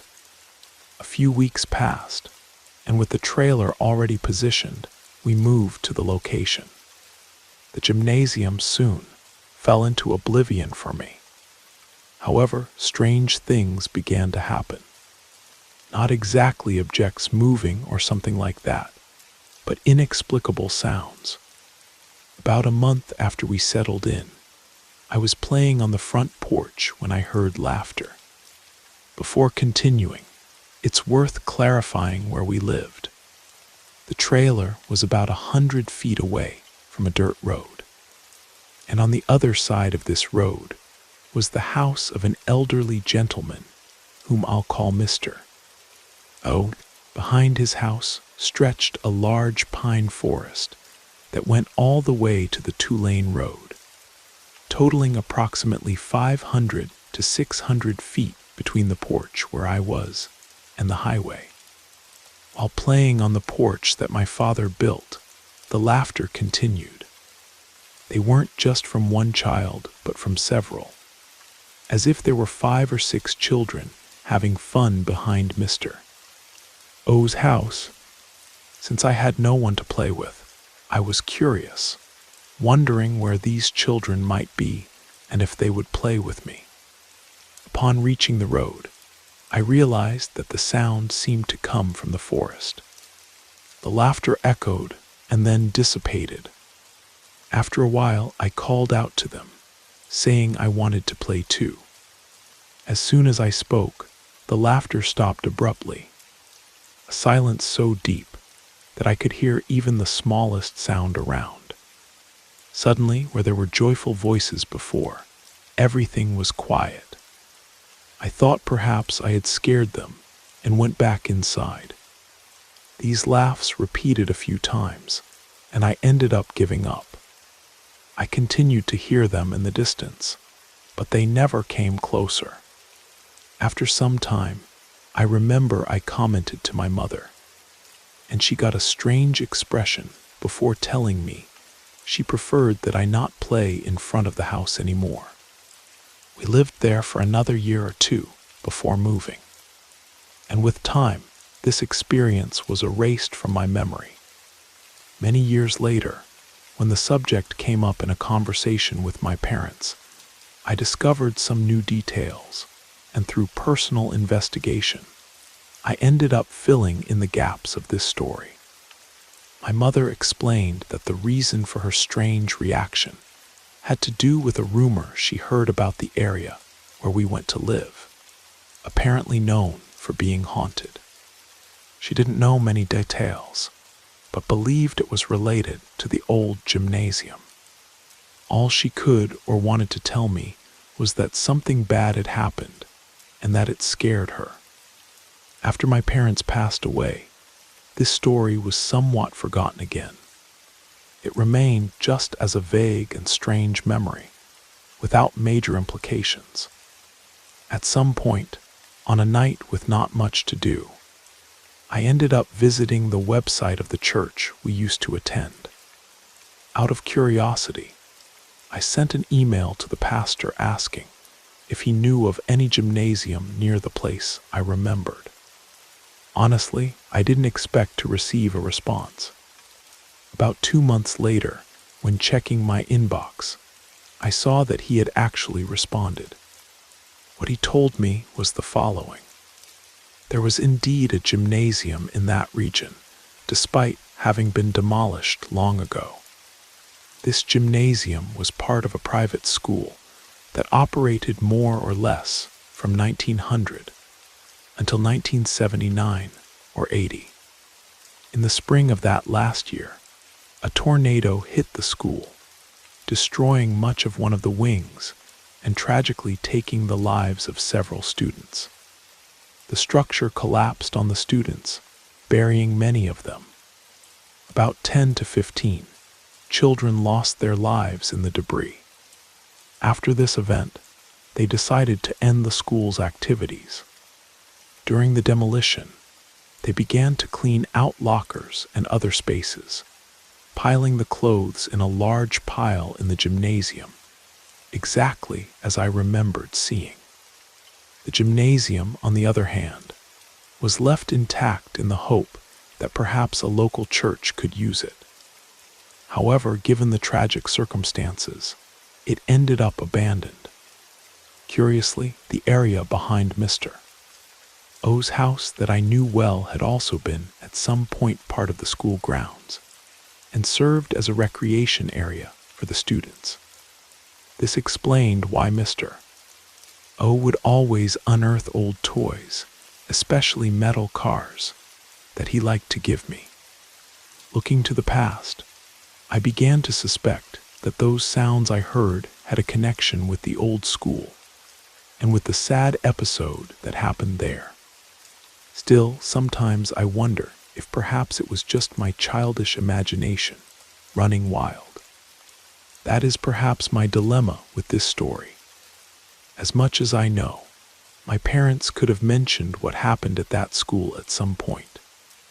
And I heard, and along with the loneliness and my imagination, created my own narrative. I've revisited that area a few times as an adult. The old gymnasium site has been completely cleared, and a small subdivision now occupies the space. But every time I drive by, I swear I can hear faint laughter carried on the wind. It's likely just my imagination, an echo of a childhood memory rather than anything supernatural. But there's one detail I've never shared with anyone until now. The last time I visited, I stopped at a local diner that's been there since before the tornado. An elderly waitress struck up a conversation when she noticed me looking at old photographs on the wall. One showed the school before it was destroyed. "You interested in the old Westfield school?" she asked. I told her I'd lived nearby as a child and heard stories about the tornado. "Oh, that was a bad day," she said, shaking her head. "I was just a girl then, but I remember it clear as yesterday. The worst part wasn't the tornado itself, it was after." "After?" I asked. She lowered her voice. "When they were searching through the rubble, they kept hearing children laughing. Rescue workers thought it meant there were survivors, but when they digged toward the sound, there'd be nothing there but," she stopped herself. "Well, nothing living anyway. Went on for days, even after they'd recovered all the bodies. Some folks say on quiet days, you can still hear them playing, especially in the woods where the playground used to be." I felt a chill run through me as she patted my hand. "But that's just old folks' tales," she said with a smile that didn't reach her eyes. "More coffee, hun?" I declined and left quickly, the sound of distant laughter following me all the way to my car.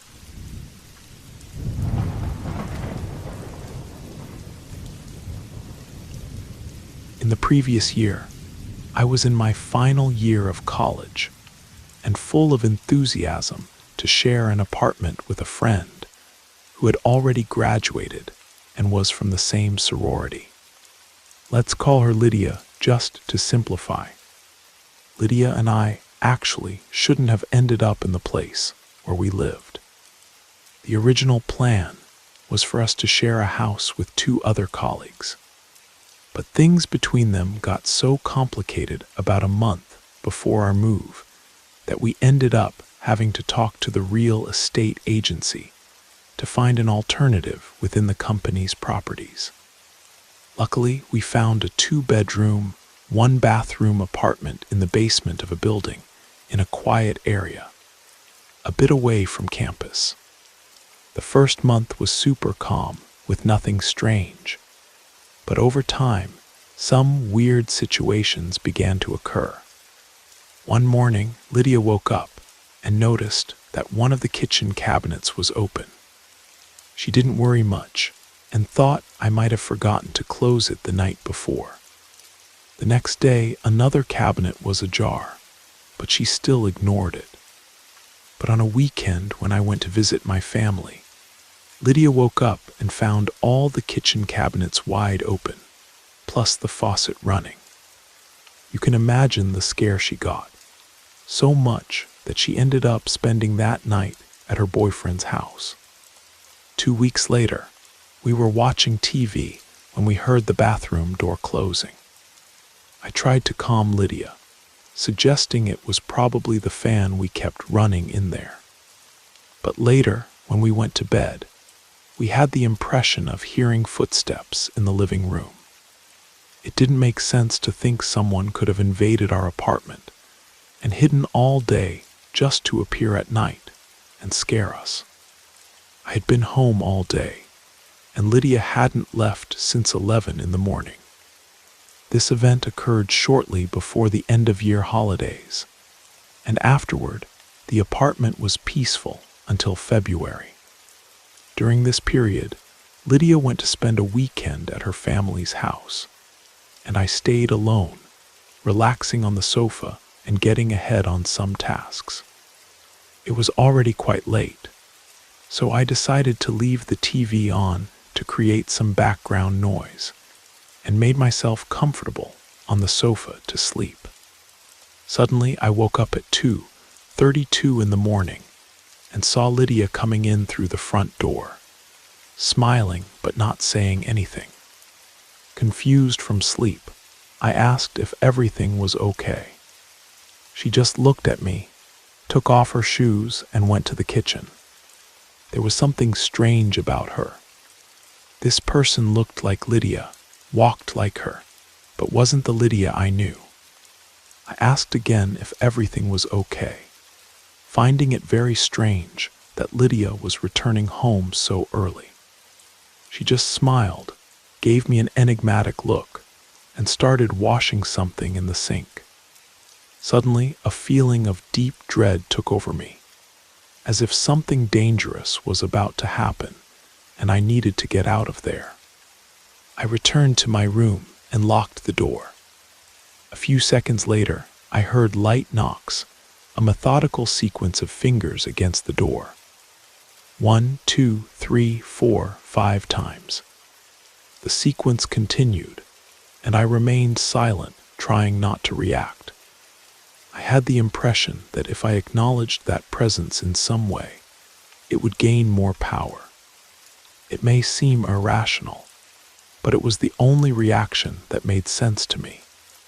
Huddled under the covers, I kept looking at the door, expecting at any moment that it would give way.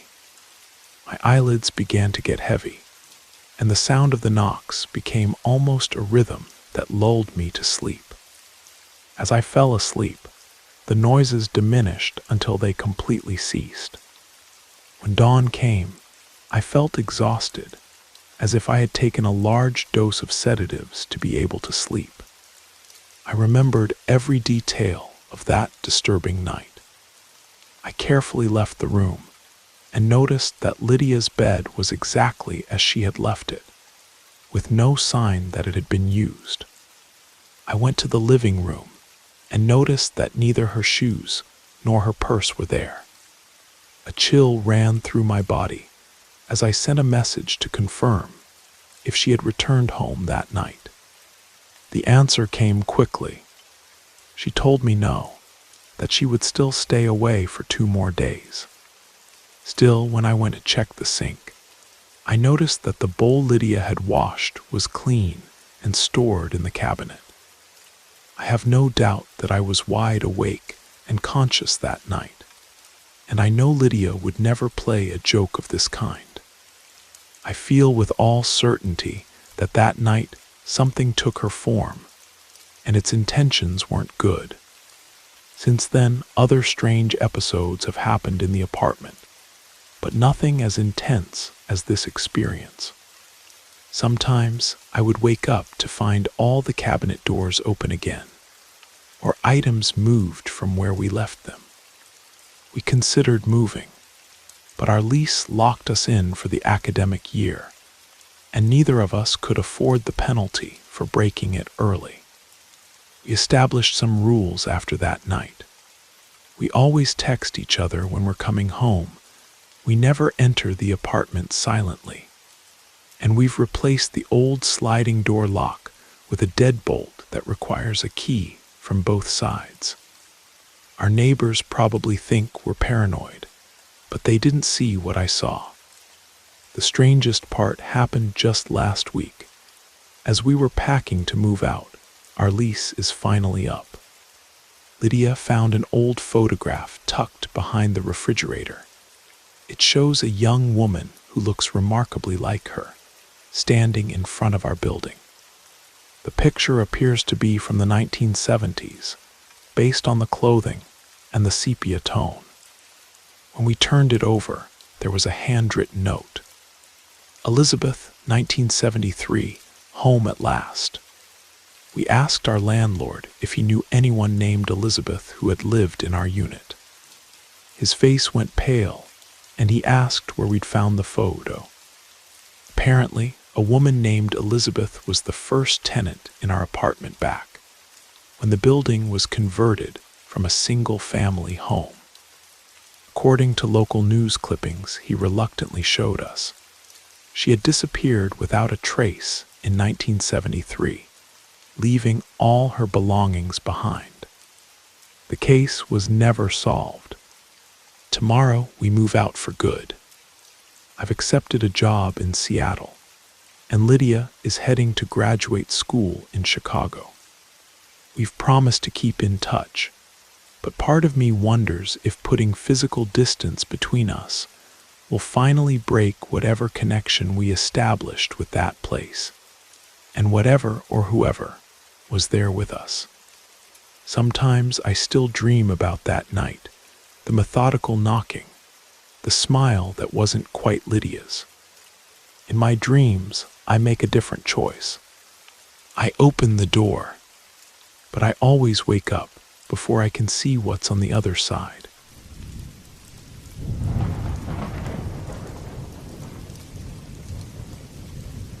Let's start with introductions.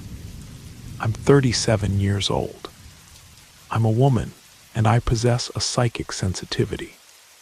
I'm an empath, which means I have the ability to capture both the spiritual energies around me and the emotions of people. This sensitivity runs in my family. My mother and my grandfather share the same gift. My sister, on the other hand, is quite skeptical, calling all of this nonsense. I don't consider myself a medium. Since I was 7 years old, I've had visions of spirits on some occasions, but they don't appear to me all the time, much less speak to me. I also don't have control to summon them when I want. I simply perceive their presence. It's as if I were sensitive to their energy, and my body responds in specific ways. My mother and I even joke and call this our spider sense. Besides being a third-generation witch, I've also worked as a paranormal investigator for 19 years. I'm responsible for an investigation team called Paranormal Met. It might seem contradictory, but in the field of investigations, I opt for a more scientific approach than metaphysical. For me, the reason is simple: proof. Feeling a presence is something personal and subjective, impossible to be captured or documented in a concrete way. Without witnesses, this type of experience cannot be validated as evidence. I'm convinced that any paranormal evidence must go through a rigorous process of analysis before being presented. Why? Because there's a lot of falsification out there. With so many frauds circulating, any true evidence ends up overshadowed, making it more difficult to believe. This irritates me deeply. It would be a dream of mine to be able to capture that indisputable proof that spirits exist and show it to the world. I know they exist. The experiences I've had throughout life leave me without doubts. All I can do is tell these stories and hope that someone believes them. That said, I want to report a true experience that I shared with my mother at the beginning of this year. My grandmother had undergone surgery to repair fractures in some discs in her spine, the result of a recent fall. To recover, she was transferred to a rest clinic for about a month before returning to the retirement community where she lives. This wasn't the first time she had been there. Years ago, she went through the same place to recover from knee surgery. I remember the first time I visited my grandmother at this place, and how I felt a peculiar energy in the side corridor near the entrance. There was something that didn't seem right, but nothing beyond that strange sensation happened on that occasion. When we returned at the beginning of this year, I was a bit apprehensive. That memory made me hesitate because I wasn't excited to feel that again. But to my surprise, as we crossed the entrance door, the environment seemed lighter and more pleasant than I remembered. I soon noticed that the place had undergone a renovation and layout changes. The building's structure is on one floor, with a rose garden in front, a discreet fountain, and a white fence around it. The entrance leads to an octagonal-shaped hall, with the reception in the center and corridors, that extend in various directions. The impression is that the interior is much more spacious than it appears from the outside. One of these corridors is quite extensive and goes to the back of the building where the male rooms are, something I was unaware of at the time. Upon entering, I commented that the Finch aviary that used to be in the reception area was no longer there. The receptionist heard my observation and informed me that the aviary still existed, but had been transferred to the new recreation room at the back of the building. I thanked her, and my mother suggested we could pass by there after visiting my grandmother. After about an hour and a half with my grandmother, we said goodbye and decided to go look for the Finches.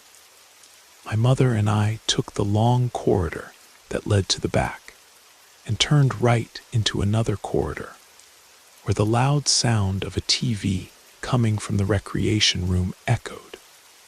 As soon as we entered the back corridor, that spider sense began to give signals again. It was similar to what I felt in the front corridor years ago, although less intense. Since the sensation was lighter, I opted to ignore it and didn't even comment on anything. In the recreation room, we found two women. One seemed to be a visitor with an age close to my mother's, while the other, sitting in a wheelchair, must have been around 90 years old. The visitor had brought two miniature poodles that were busy running from one side to the other, and attracted by the movement of the Finches in the aviary. The aviary was an elegant piece, a large glass box with a polished wooden frame and carved details in the corners, quite refined in my view. I tried to attract the poodles' attention for a pat, but they were immersed in play. We stayed there for perhaps 30 seconds, and then suddenly everything changed. For those who don't have this sensitivity, I'll try to explain how the presence of a spirit can physically affect the body. There's what we call pressure in the head. It's as if someone were pressing the sides of your head or temples with their palms. This pressure can be light, but it can also come as a strong pain, almost a migraine. Another symptom is the push, a term my mother uses to describe the sensation of pressure on the back, as if an invisible hand were propelling you forward, and the area where you feel this pressure starts tingling. Although I don't feel this frequently, it has happened to me. My mother, however, experiences this quite often. There's also the goosebumps on the arms and the back of the neck, what I usually call stone eyes. This sensation resembles what you feel when inhaling something strong, a pressure as if you were wearing a mask that squeezes your face. We had been in the recreation room for about 30 seconds when the atmosphere around us changed. I can only describe it as if on a pleasant and warm day, a dark cloud suddenly covered the sun, cooling the air and leaving the environment cold. The sensation was like that. My mother and I looked at each other with wide eyes, and without exchanging a word, we turned to leave. I think our abrupt reaction alerted the spirit to the fact that we knew of its presence. And that was our mistake.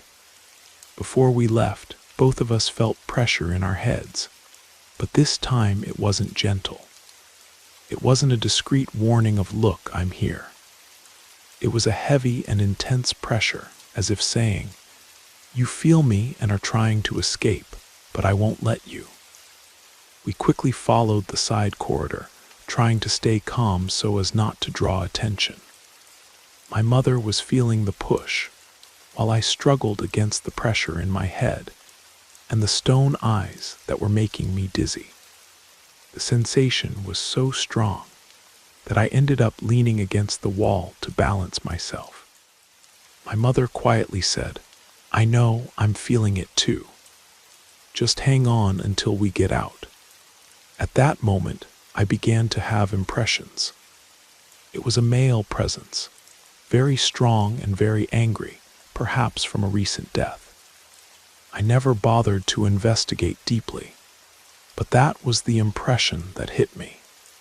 Finally, we got out, but the sensation persisted.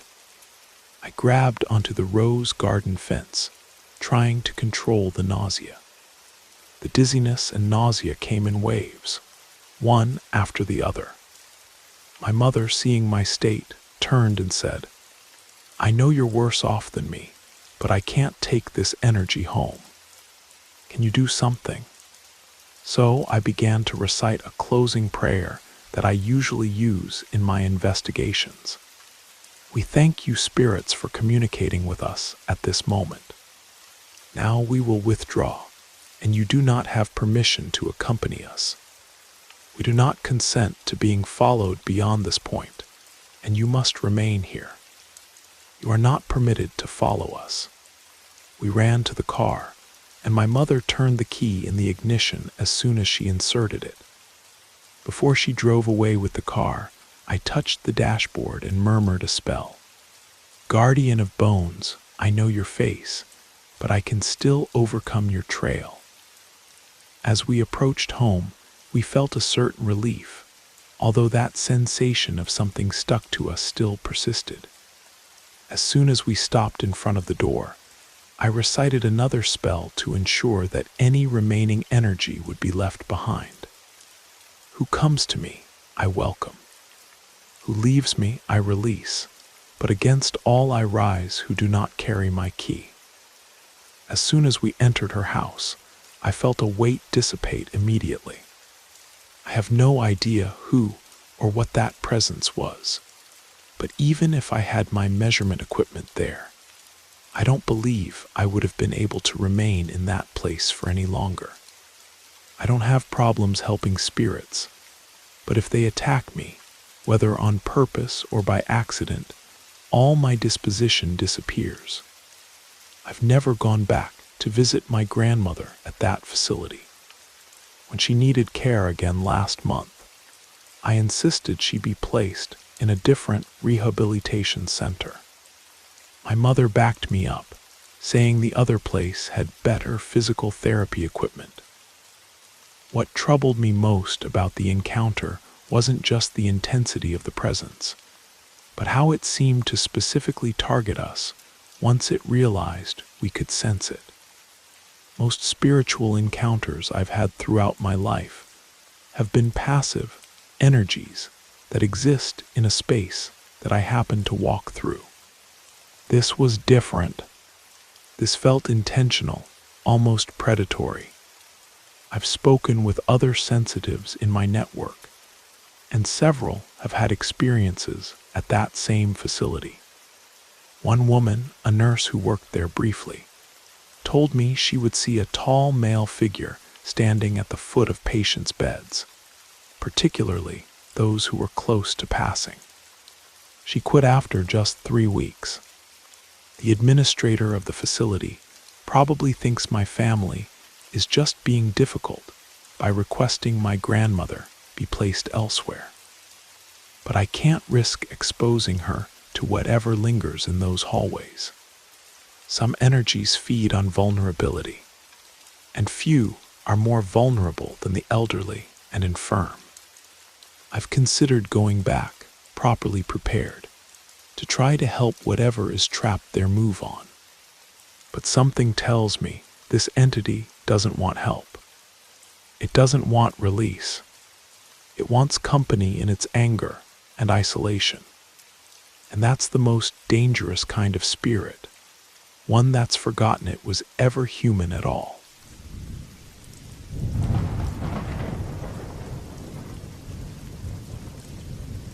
My neighborhood tends to be pretty quiet, especially during the night, thanks to the presence of many young families and older couples who live around here.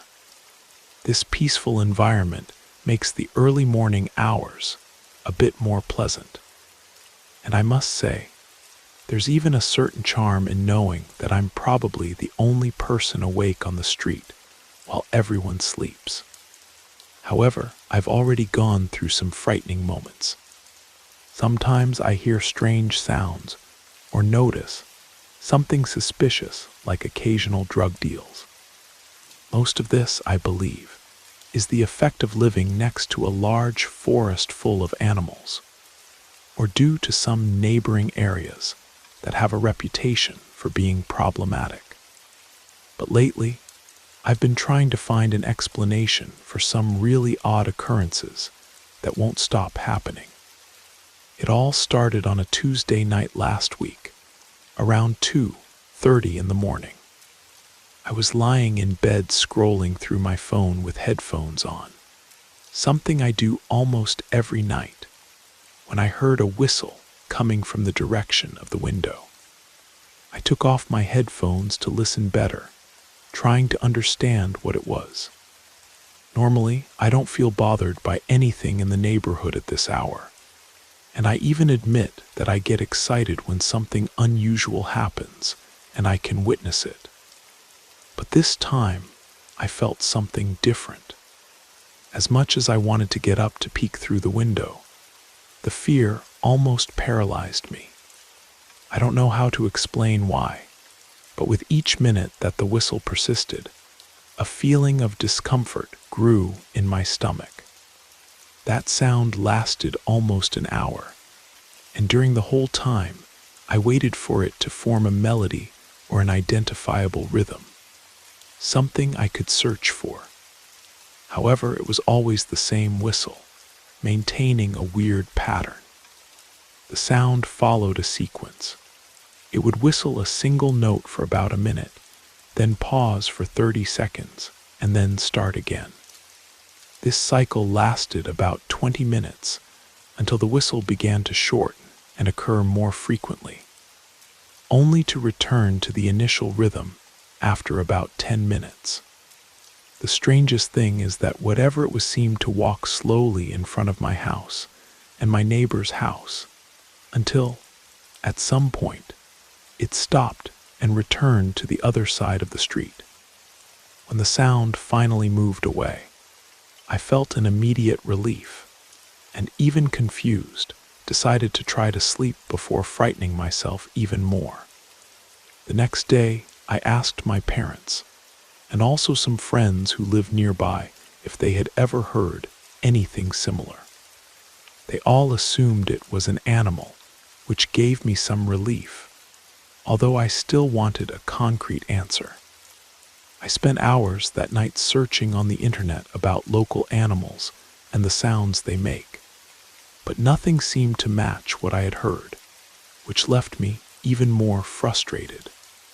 Since then, I've been staying awake, hoping to hear the whistle again to, this time, look through the window. However, my luck doesn't seem to be on my side, and the sound has never reappeared. But other strange things have started to happen.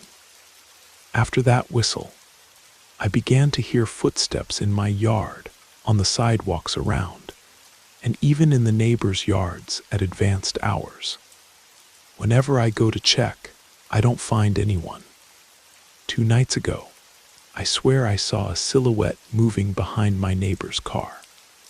The following night, I noticed a flashlight light in the forest nearby, as if someone was leaving in a hurry. And last night, I again saw someone crouched near my neighbor's car, seeming to observe the surroundings.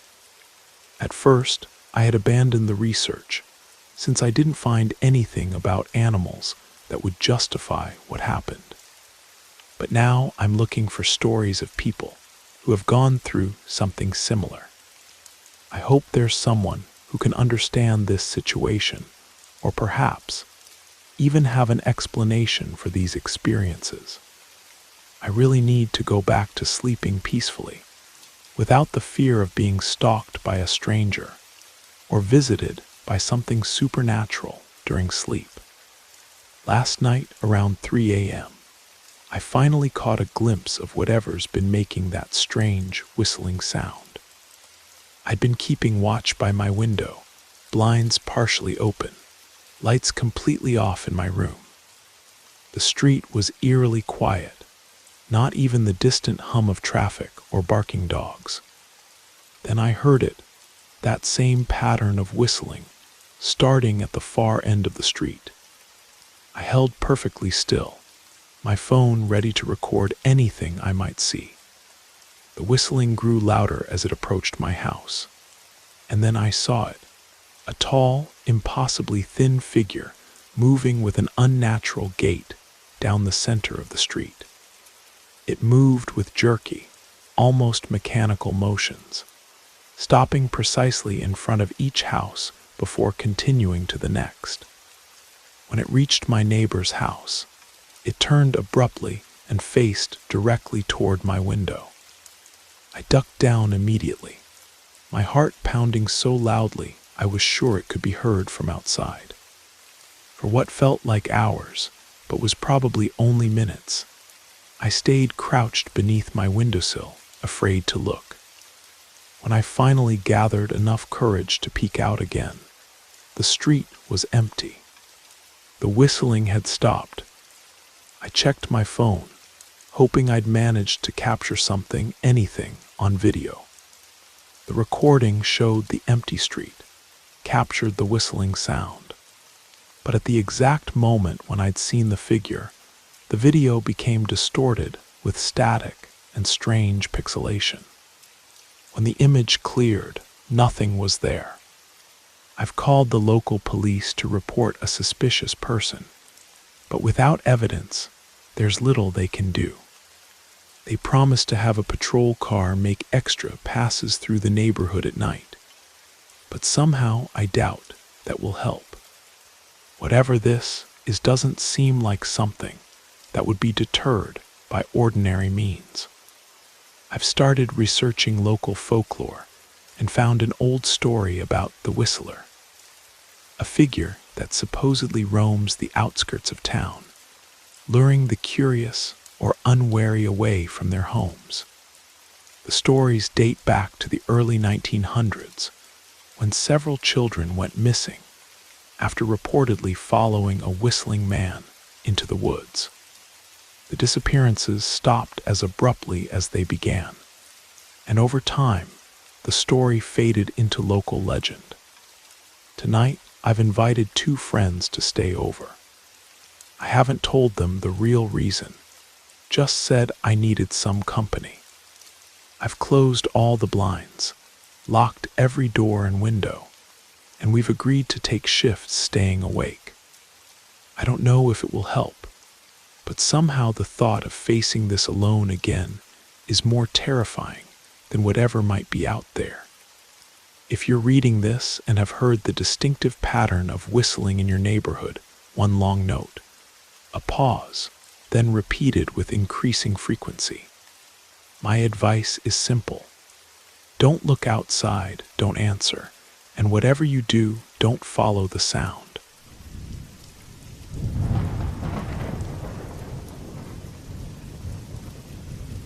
It's funny how certain childhood memories stay tucked away in our minds, like old films waiting to be revisited. This story is one of those.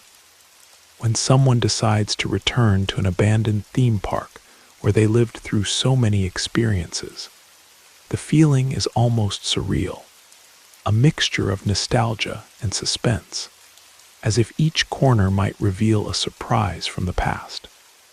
But what we found in that park is something that perhaps not even the oldest memories could have predicted. My name is Thomas. I've decided to share this story because it still doesn't leave me in peace. A longtime friend, one of those with whom you share almost everything, and I decided to revisit a place that marked my childhood. But what we discovered there completely transformed what until then seemed like a peaceful adventure into something unexpected and even somewhat sinister. I live in Lakeville, Minnesota, and there's an abandoned theme park nearby called Wonderland Valley. This place has been forgotten for more than 15 years, as it closed its doors in 2009. The park was inspired by American folklore and operated from afternoons until nightfall, ending its daily activities with laser shows and fireworks. It featured various rides, performances, and attractions, with the operating season running from May to mid-September. I went there many times with my family during my childhood, and when the closure was announced, we were all truly sad. Before closing, they demolished almost all the roller coasters, if not all of them, but most of the buildings still remain standing to this day. Few people know, but it's a fascinating place to explore now. I invited my friend, I'll call him Marcus, to go with me. He's an old family friend who also frequented the park with us back then. We drove there and parked at the Five Guys across the street, since the park's parking lot has been closed for a long time. It was around 7 in the evening, and the sun was beginning to set. We wanted to avoid going in broad daylight to not draw attention or run into other people. We brought powerful flashlights to use when it got dark, but at the beginning, we could still see well. We crossed the street without being noticed, as we didn't want to make it obvious that we were trespassing. We waited until the street was empty, cut across the grass, and made our way through the trees surrounding the park area. Getting into the park was surprisingly easy. It didn't even feel like we were breaking any rules. Not that I'm encouraging anyone to do the same. Walking among the old buildings and attractions that I remembered so well from childhood, now immobile and abandoned, created a strange and even somber sensation. It was like revisiting a part of my childhood that had been lost. One thing was certain, we were the only ones there. All you could hear was the sound of crickets. Not even the noise of traffic reached us. As we walked, we saw that much of the park was still as it was before. There were signs that other people had been there after the closure, with some marks and graffiti on the walls. But many objects and settings remained in their places, stored behind glass in the buildings. Some windows were broken, a sign that some people had explored these spaces before. When it got dark, we decided to enter one of the buildings through one of these broken windows. Inside, we realized we were in the cafeteria that used to be called the Last Chance Diner. The place was dark and honestly gave me chills. The front door was closed, locked, and covered.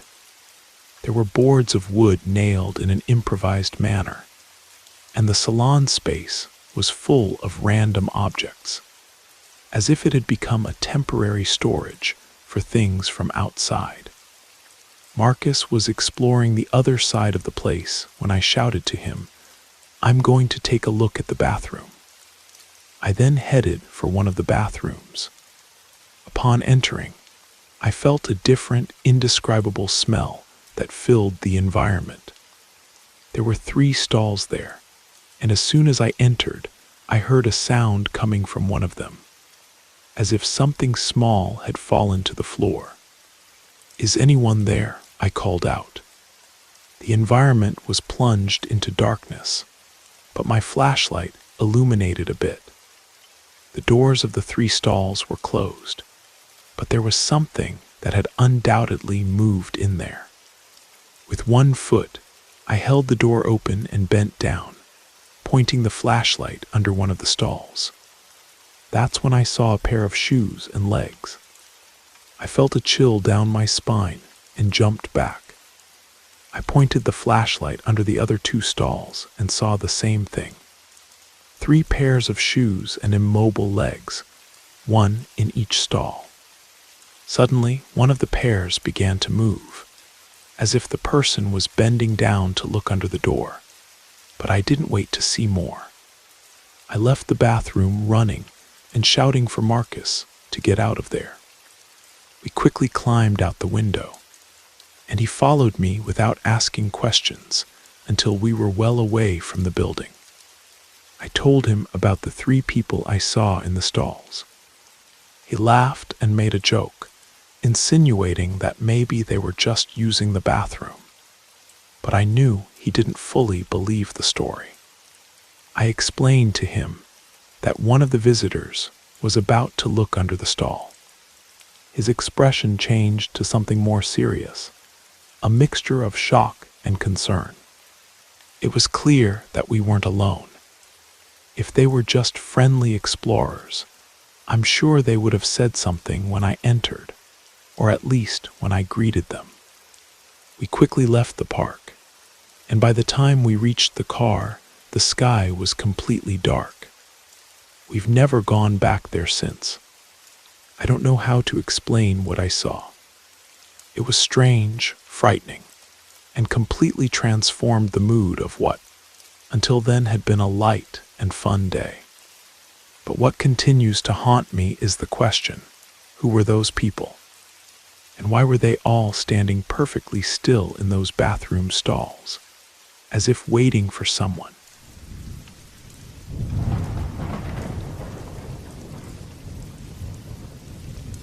When I was a child, I had a habit of catching crayfish with my cousin. We would go to the creek and set up simple traps made with branches and pieces of cloth to capture the crayfish. This ended up becoming an interesting source of income for us. We managed to sell them for about $20 a batch. Hello everyone, my name is Ethan, and I want to share with you some paranormal experiences I had alongside my cousin when we were young. Since we were little, my father taught us how to make these little cloth boxes that we used in the creek. They weren't sophisticated, just a square with a small opening that we positioned in the direction of the current to capture the crayfish. Some would escape, but many would get trapped inside. On some days, we would gather between 3 and 4 pounds. We usually sold them to relatives or friends from neighboring communities. We did this at my grandparents' farmhouse. The place was less than a 10-minute walk from the creek, so whenever we visited them, we took advantage of the opportunity to earn some extra money. There was a time when we went almost every weekend. It was enough to go out for dinner with a girlfriend, or even buy something special from time to time. Sometimes we would set the traps in the afternoon or even at night, as my father said it was more effective. My first paranormal experience happened during one of these trips to the farmhouse. That day my cousin couldn't go. He had a last-minute commitment. Since I had already promised to help my grandfather, I couldn't back out. We arrived at the farmhouse around 7 at night. It was already dark, but I still decided to prepare some traps and place them in the creek.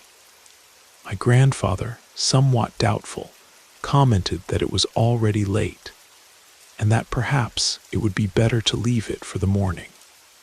But I was determined. I replied that it would be quick, and that I wanted to take advantage of the opportunity since I needed the money. I took a bag and improvised a box. I made 2 in total. I told my grandfather that I would be back in a few minutes and went on my way. I descended the slope along a narrow trail surrounded by trees and plants, a tight path that snaked through nature. Upon reaching the edge of the creek, I entered the water and began to move upstream a few meters. I stopped at a small natural pool where my cousin and I usually found crayfish. I held a flashlight between my neck and shoulder, trying to keep it steady so it wouldn't fall, as it was my only light. I submerged the box in the water, placing some stones inside so it would stay at the bottom. I noticed that the water touching my skin was freezing cold. In front of me, I could only see shadows. At night, the creek took on dark, almost frightening tones, and with the sound of the current, the environment became even more intimidating. With each step, the water rose a little more, reaching the height of my waist. I chose a spot and decided it would be good to leave the box there. I positioned it against the current, as we always did. As I raised my face, the flashlight almost slipped, but I managed to grab it. It was then that I noticed a presence in front of me. I was so surprised that I almost lost my balance. It appeared to be a man, or at least it had a human form. The light from the flashlight illuminated his skin, which was a very pale tone, almost translucent. I didn't recognize him. I had never seen him before. His skin had almost no color, and he was dressed all in black. I couldn't understand how he had arrived there without me hearing him. I was in the middle of the creek, and he seemed to have appeared out of nowhere. I was paralyzed, not knowing what to say. I lowered the flashlight, but even so, his skin continued to glow. "I'm setting some traps," I responded, my voice laden with nervousness. It was the only thing I managed to say. "For the crayfish," he said in a thin, almost forced tone, as if he were playing around. It sounded unnatural. I felt immediate discomfort. "Do you live around here, boy?" he asked, his eyes fixed on mine without deviating for even an instant, as if he were incapable of blinking. "Yes, my farmhouse is nearby," I replied, trying to disguise the tension. "Would you get me some water?" he asked, with an almost imperceptible smile on his lips. I was speechless. Something in his expression left me with the feeling that I couldn't refuse. But I didn't want to take him to my house. My grandfather would be furious. Even so, hesitantly, I extended the invitation. I stood in the middle of the creek, just observing him there. The water rushed around my legs. As much as I tried, I couldn't move. My body seemed frozen. After a while, I asked him to follow me. Slow and distrustful, I turned my back, looked back trying to orient myself, and moved forward. Only a few seconds passed before I felt a crushing weight on my back, as if someone had climbed on me. Frightened, thinking that the man was attacking me, I turned around quickly. Behind me, only the darkness of the night. He had vanished, yet my knees weakened. I shook my back, but the weight remained. It was as if I were carrying another person. I began to hit it with my hands, trying to remove whatever it was. I felt the desperation grow. How could I feel something that my eyes couldn't see? My whole body trembled. My hands visibly shook the water of the creek. The water seemed increasingly colder. I threw myself into the current, believing that if I submerged, that sensation would go away. But it was even worse. I could barely stand up, choking on the water I swallowed. I got up and headed toward the bank. I can't describe the suffocating horror that wouldn't leave me. Imagine walking in the dark in an isolated place with the impression of carrying someone on your back, but with no one actually being there. Additionally, I felt a warmth on my neck, as if something was breathing close to my skin. You might think I was weak, but I started to cry. I truly believed that I was carrying a dead person. I begged for it to get down, to let me continue alone. I regretted having agreed to give him water. I didn't know how to pray. Although I had gone to catechism, I never memorized the complete prayers. Even so, I did my best and began to ask for help with my own words. I needed to keep my mind occupied. I let out an occasional scream that echoed off the rocks of the creek. I prayed as best I could. My voice trembled and sounded tired from the walk. My soaked clothes made me shiver from the cold. It was the longest journey of my life. Each second seemed like an eternity. When I spotted the lights of my grandparents' farmhouse, I broke down in tears, crying even more intensely. I wanted to run, but I couldn't. Something seemed to pull me back every time I tried. "When I get there, I'll give you your water. But please let me walk," I whispered, trying to control my trembling voice. At that moment, the weight seemed to ease a bit, and I was able to move forward faster. I passed by the corrals for the cows and horses, which began to get agitated, making a disturbing noise.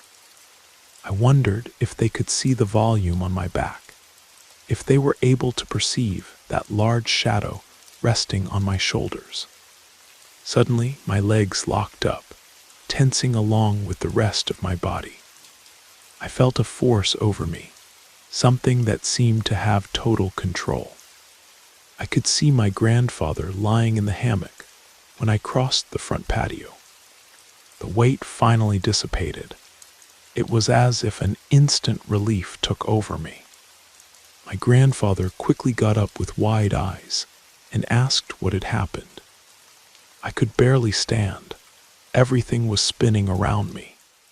He insisted that I sit down, but I ignored him. I went straight to the kitchen. My grandmother was finishing washing the dishes, but I didn't even hear what she said. I grabbed a glass, filled it with water, and returned to the patio. Not knowing what to do with the glass, I bent down and placed it on the ground. "Son, what's happening to you?" my grandfather asked, distressed. I didn't know how to respond. My mind was empty, directionless. "There was a man at the creek," I finally managed to say. "He asked for water."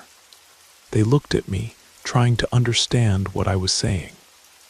"And where is he?" my grandmother asked. The ideas didn't fit together in my head. The fear was so great that I could barely think. I asked if we could go inside, as I felt someone was watching us from afar. When I finally managed to calm down, I told them everything that had happened. Even to me, it seemed surreal, but it wasn't a lie. The terror I felt was absolutely real. My grandmother took a glass bottle and served a liquid in a cup. "It's holy water. Drink it quickly," she ordered. I obeyed, but I was still tense.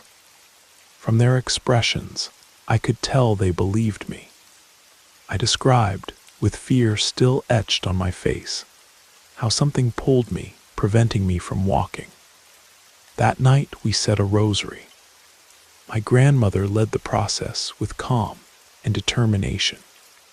As soon as we finished, she went out and sprinkled holy water around the exterior walls of the house. I recited the Our Father aloud, and my grandfather looked at me, repeating the same question over and over. He wanted to know what the man looked like, what appearance he had. I spent the night on the couch, staring into the void, trying to push away the memories, but shivers ran through my entire body. In the following months, anything would startle me. A simple noise or someone arriving by surprise would make me jump. I was afraid that that presence had followed me. It was a feeling I couldn't explain. Sometimes, when I felt tired, I imagined that man still hanging on my back. Even when looking in the mirror, I had the impression of seeing his face appearing over one of my shoulders. and the memory of the warmth of his breath on my neck always came back. Fortunately, all of this remained only in my head, or at least that's what I want to believe. I stopped setting traps in the creek at night, and when I did go, I only did it with my cousin and during the day.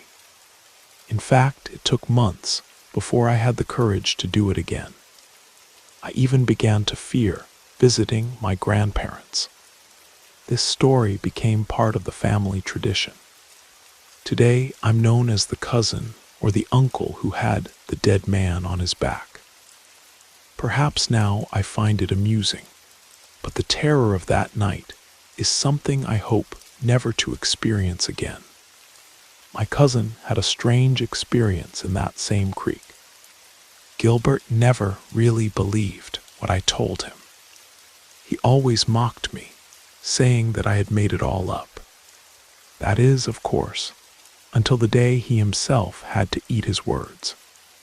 On that occasion, he was helping my grandfather take the cows back to the pasture. It was about 8 in the morning. They had just finished milking. There were about 10 cows in front of him, all crossing the creek. Gilbert says he was distracted, throwing stones and watching them break the water's surface. It just took a moment of inattention. When he looked back at the cows, he noticed a black bull standing next to some rocks in the creek. The animal was immense, with long and imposing horns. My cousin was sure that bull wasn't part of the herd. He would remember one that size. The cows, visibly agitated, kept their distance, avoiding passing near it. Gilbert approached until he was next to the bull. According to him, the animal stared at him with an almost conscious expression, as if it had an intention. Its black and bright eyes seemed to stand out in a disturbing way. Its breathing was calm but deep, charged with contained strength. My cousin really liked bulls, and knew each one my grandfather had on the farm. He looked at the animal's skin, trying to identify some mark, but found nothing. That bull wasn't from there. He commented that he felt something strange because the bull had some deformed characteristics, and from its open muzzle, a lot of saliva was dripping. He passed by it and left it behind, but as soon as he moved away, he felt all the hairs on his arms stand up. What really disturbed him was that the bull began to follow him. Gilbert heard the sound of water as it moved right behind him. He felt afraid that the animal might decide to attack him. This left him tense. He repeated that the bull was enormous and emanated a powerful presence. The creature didn't leave the water. My cousin continued on his way, while the bull observed him with a fixed and attentive gaze. The almost human way in which the animal behaved was too strange. He never saw it again, and neither did my grandfather manage to discover who that bull belonged to. I still don't know if it has any connection to the man I saw that night. Perhaps both are related somehow. My grandfather used to tell me that when he was a child, his father always advised him to stay away from these animals that seemed to act like people. He said that even the energy of these beings was different. His mother believed that there were creatures in the mountains that could transform into cattle, birds, and even dogs or cats. Maybe even people. She said that these entities approached us, observing us as if they were studying us. I carry a deep respect for the unknown since that terrifying experience. I avoid as much as possible getting involved with this kind of thing. It's difficult to convince the mind that everything was imagination when none of it seemed logical.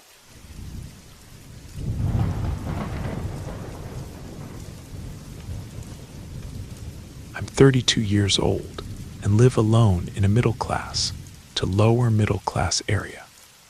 Although there are cases of crime in the city, my neighborhood isn't considered dangerous.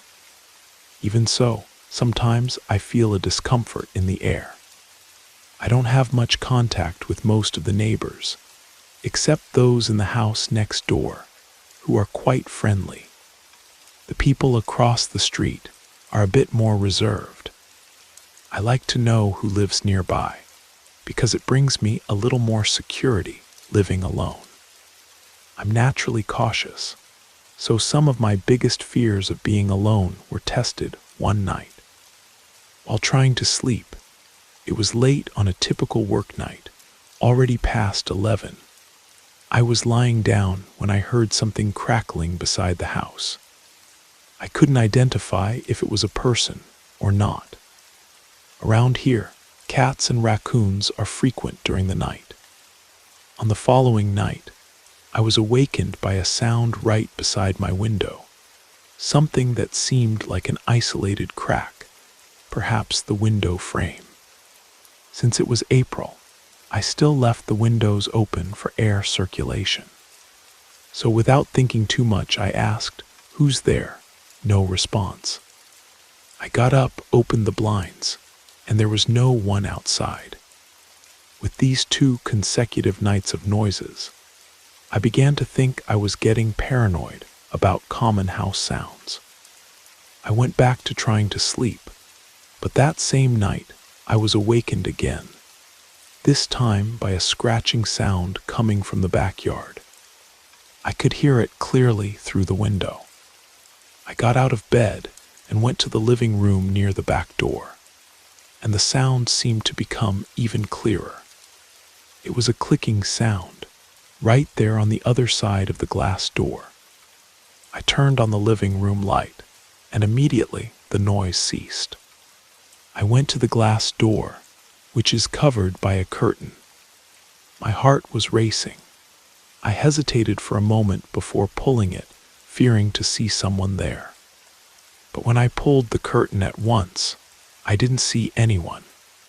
I turned on the backyard light and slid the door to open it. I felt relief when I found that there was no sign of anyone, not even raccoons or other animals. Silence took over for a few moments, until something rustled in the backyard bush. I fixed my gaze on the bushes, which are dense enough to hide anything. If that sound wasn't from an animal, I didn't even want to imagine what it could be. I went back inside, checked all the doors to make sure they were well locked. After that, I went to the bedroom and even locked the room door. After a few minutes trying to relax in bed, I heard knocks on the front door. At that moment, panic took over. I remained motionless, ignoring the sound. No one should be knocking so late, and if it happened again, I already knew that the next step would be to call the police. After that night, nothing similar happened again. Somehow, I managed to fall asleep despite my head being full of apprehensions. The next day, I went straight to a store with my brother, and he helped me choose a camera for the doorbell and a security camera system. We installed everything together. The doorbell camera was placed at the front of the house, and the others were placed in the back at discrete points. He even decided to spend the night with me to reassure me a bit more. While we were trying to sleep, each in our own room, I received a notification on my cell phone. There was movement detected on my property. I opened the app and was startled, as the black and white image showed someone trying to force the back door. I immediately woke up my brother and showed him the video. He didn't think twice, got out of bed barefoot and without socks, and ran to the backyard prepared to confront whoever it was. The shock of my scream, however, ended up driving the person away. What we managed to see when we played back the video was my brother shouting for the person to never come back, with all the strength he had. We believe the intruder certainly heard. We couldn't identify the man's face. He had his hood up, wearing completely dark clothes, and at no point in the video could we see his face. He also wore gloves, which prevented leaving any type of mark. Even knowing that the police couldn't do much, we called the service so that they could at least be alert. After that night, fortunately, there was no more incident. Although it may seem presumptuous on my part, I know I'm on the attractive side, and what really worries me is thinking that perhaps this person knew who I am. A young, single woman living alone. This idea makes me wonder if it could be someone who lives on my own street, maybe even a neighbor. But what truly unsettled me was what happened last night. My brother has gone back to his place, and I was alone again. Around midnight, I was in my living room watching TV when I got a notification on my phone from the security system. My heart started racing as I opened the app. The backdoor camera showed someone standing there, not moving, not trying to break in, just standing and staring directly at the camera. The face was obscured by the hood, but there was something familiar about the posture, the build. I froze, clutching my phone. Should I call the police? My brother. As I was debating what to do, a second notification came in. Now the person was at my bedroom window. How had they moved so quickly? I hadn't heard a sound. With trembling hands, I called the police. But when they arrived 15 minutes later, there was no one there. The officers checked the security footage and confirmed what I had seen. But there was something odd in the video. The person seemed to vanish between camera views, as if they were disappearing and reappearing rather than walking between locations. One of the officers stayed outside in his patrol car for the rest of the night, but nothing else happened. This morning, when I checked my mailbox, there was an envelope with no return address. Inside was a key that looked exactly like my house key. I'm staying at a hotel tonight while my locks are being changed. I think I'll never know if it's someone who lives on my own street, or perhaps even a neighbor. The thought that someone has been watching me, studying my routines, perhaps for weeks or months before making their move. It's a violation I can't quite describe.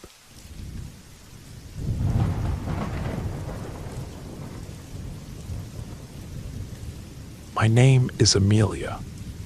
I'm an elementary school teacher, and at 37 years old, I have a supernatural story to share about a period in my life when I worked in an isolated village in the mountains. This happened a few years ago in a community with just over 100 residents, situated in the western Montana wilderness. The place was charming, the population welcoming and peaceful, but there was a curious detail. I needed to sleep in the school itself. They arranged an improvised room for me, which was actually just another classroom. The school, by the way, was quite small. Besides my room, there were only 2 classrooms and a modest courtyard. Soon after arriving, a family offered me lodging. They didn't like the idea of me staying alone at the school. Although it seemed practical, I was a little scared, so I decided to refuse and remained at the school. At night, the environment changed its energy after the children left, and I was alone. I felt a tension in the air. Their presence seemed to permeate the chairs and tables, and the cold intensified. I ended up getting used to sleeping with 2 blankets, curling up until I covered my head. In the first few days, everything occurred peacefully. I was still beginning my teaching career and felt grateful for the calmness of the class. There were few students, 6 in total, 4 girls and 2 boys, which allowed me to give attention to each one calmly. All were gentle and always showed a willingness to learn. In the morning each week, I had breakfast at a different house, which gave me the chance to meet the families and their customs. The meals were tasty, and the conversations always pleasant. The first strange situation happened on a night when, unable to sleep, I was tossing and turning in bed. The moonlight entered through the windows, illuminating the trees in the distance and the soft rustling of the leaves. I sat up in bed and picked up the water glass that was beside me. It was then that I noticed a shadow. Someone was peeking through the window. I could distinguish what appeared to be the head of a child. A weight took over my chest, and I averted my gaze for a moment. But when I looked again, the figure was still there, motionless. I thought that perhaps it was one of my students. I couldn't see the face due to the darkness, but its silhouette was perfectly outlined. "It's already late to be wandering around, don't you think?" I said, trying to disguise my nervousness. Silence. The figure continued to observe me, motionless. I called the name of one of my students, but nothing changed. I got up from the bed and went to the light switch without averting my gaze. When I turned on the light, I could see the child's face better through the window. It was a boy of approximately 7 years, extremely pale skin, and enormous eyes that stared at me with an unusual intensity. I clearly remember the curious look. My entire body tingled. A shiver ran up my arms and climbed to my neck. I didn't remember seeing anyone like that among the local children. "Aren't you cold?" I asked, noting that he was shirtless. But the boy simply continued to stare at me, without even blinking. That left me deeply uncomfortable, so I decided to go outside to see what was happening. I preferred to think that he was lost and needed help. The door was on the other side of the room. I grabbed the key beside the bed and headed toward the exit, but cast one last glance at him before opening the door. I realized that he had already disappeared. I stood there for a few seconds, hesitating if it would be sensible to go out or not. I called out to him, but I received no response. I decided to wait for him to return, but that didn't happen. I ended up going back to bed, and although I tried, it took me a long time to fall asleep. The next morning, when the children began to arrive, I asked Mrs. Thompson about the boy.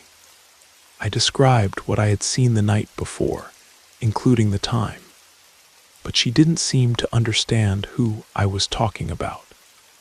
Being a small village, the story spread quickly. The ghost boy became the talk of the town. Even my own students asked me what he was like. Many of them swore that they had already seen him or even spoken with him, although I suspected that this last part was an invention.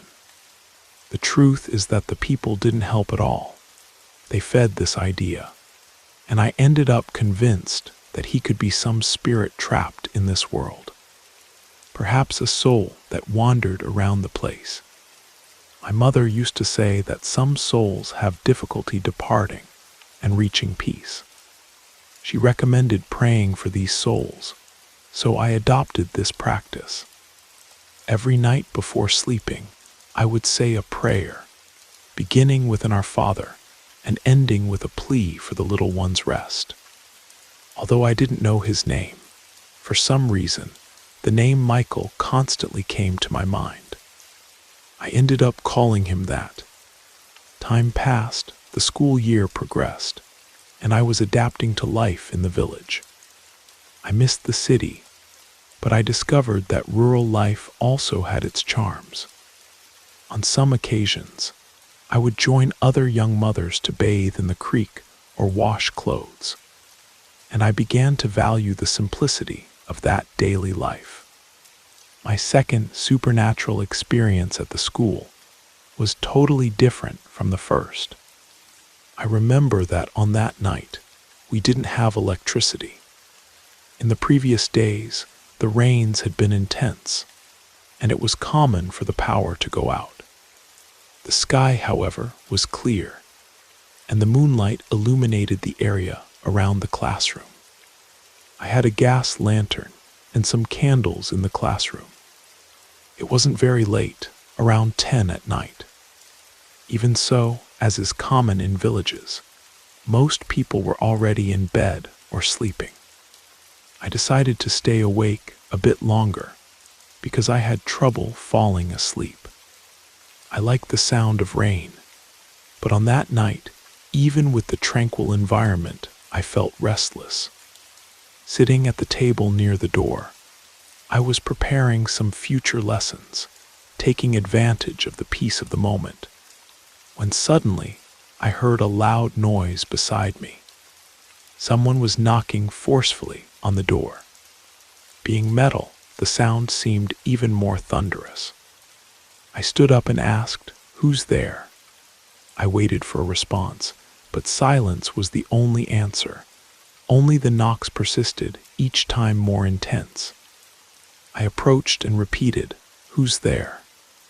This time, I heard a child's voice asking me to open the door, even calling me by name. I swear I considered doing it, even without being able to recognize who it was. I thought that perhaps it was one of my students. However, I realized that I didn't have the keys, so I turned to the left and walked toward the bed. From where I was, I had a clear view of the outside of the classroom, right in front of the door. It was then that I noticed a shadow standing there, and it had nothing childlike about it. It was a tall figure, as if it were covered by a dark tunic that blended even more with the shadows around it. That was what was knocking on my door. I don't know why, but the image that came to my mind was of statues they sold at the market near my house. A skeleton wrapped in a somber cloak, holding a globe in its hand. I felt as if my body had dissolved. My legs lost their strength and my heart raced. The child's voice insisted, asking me to open the door, and the knocks became increasingly stronger. The sound echoed off the walls of the classroom, but nothing made sense. The shadow I saw didn't resemble a child at all. I tried to calm myself, imagining that he might be accompanied by an adult. "Is there someone there with you?" I asked, my voice trembling. But there was no response, just the insistent sound of blows against the metal of the door. I backed away, pressing my back against the blackboard. I closed my eyes and began to pray. I wanted to blow out all the candles around me, but I was paralyzed with terror. To this day, I'm certain it was a child's voice. It was clear. It didn't seem like an imitation. It sounded completely real. I opened my eyes slightly and saw the shadow moving slowly on the other side of the window. It was as if the light didn't touch its figure.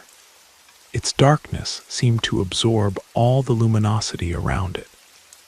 It seemed obvious that it could see me, because the candles illuminated me directly. I continued repeating the Our Father, aware that something was profoundly wrong. The night was more silent than normal. Not even the crickets or the distant murmur of the creek were audible. The shadow circled the building slowly, keeping its face turned toward me the whole time, until little by little, It moved away and disappeared among the trees. As soon as I could, I ran to blow out all the candles, plunging the environment into complete darkness. I sat down slowly in a corner of the classroom and continued praying, overcome by fear. I couldn't sleep that night. It was the first time that I felt such absolute terror. When the sun finally rose, I went to the corrals where there were already some men working on the milking. I hesitated to approach, but in the end I decided to talk. I addressed a man of about 30, the father of one of my students. I started making small talk about trivial matters, and he responded calmly. At a certain moment, he asked me if I was okay. He noticed that I looked exhausted, as if I hadn't slept well. "It's just that last night, there was someone outside the school," I responded, trying to stay calm and avoid sounding hysterical. A bit intrigued, he asked me if the person could be someone from the village, to which I replied no. I added that I couldn't see the face, but I was sure it wasn't anyone from the region. Once again, the story spread to all corners, this time with an even more frightening air. Everyone knew about the shadow wrapped in a dark tunic. Even the older people in the village warned me that its presence wasn't a sign of good luck, and that it foreshadowed something bad. An elderly man came to talk to me, and told me that his brother had already seen something similar. This happened many years ago when they were still children. He was playing among the horses and spotted the figure in the distance, walking slowly. Unfortunately, a few months later, the brother passed away. This story only served to make me even more apprehensive. I needn't say that I didn't return to sleep at the school. They filled my head with stories, and I was terrified for the rest of my stay. I ended up accepting a room that an elderly couple offered me. They were very kind and honestly took care of me as if I were their own granddaughter. I don't regret the choice. What I truly don't understand is what happened on that night, with that frightening figure that knocked on my door. I continue to believe that it was somehow connected to the boy I saw the first time. I don't think it was a coincidence. No one else saw that shadow again, at least during the time I lived there. Today, I feel relieved to be alive, and that it was perhaps just a scare. And it's a good thing I didn't open the door. Whatever it was, I have no desire to know. But sometimes, when the nights are particularly dark and silent, I still find myself thinking of that ghostly child at the window and wonder if he was trying to warn me about the shadow figure, or if perhaps they were one and the same entity all along.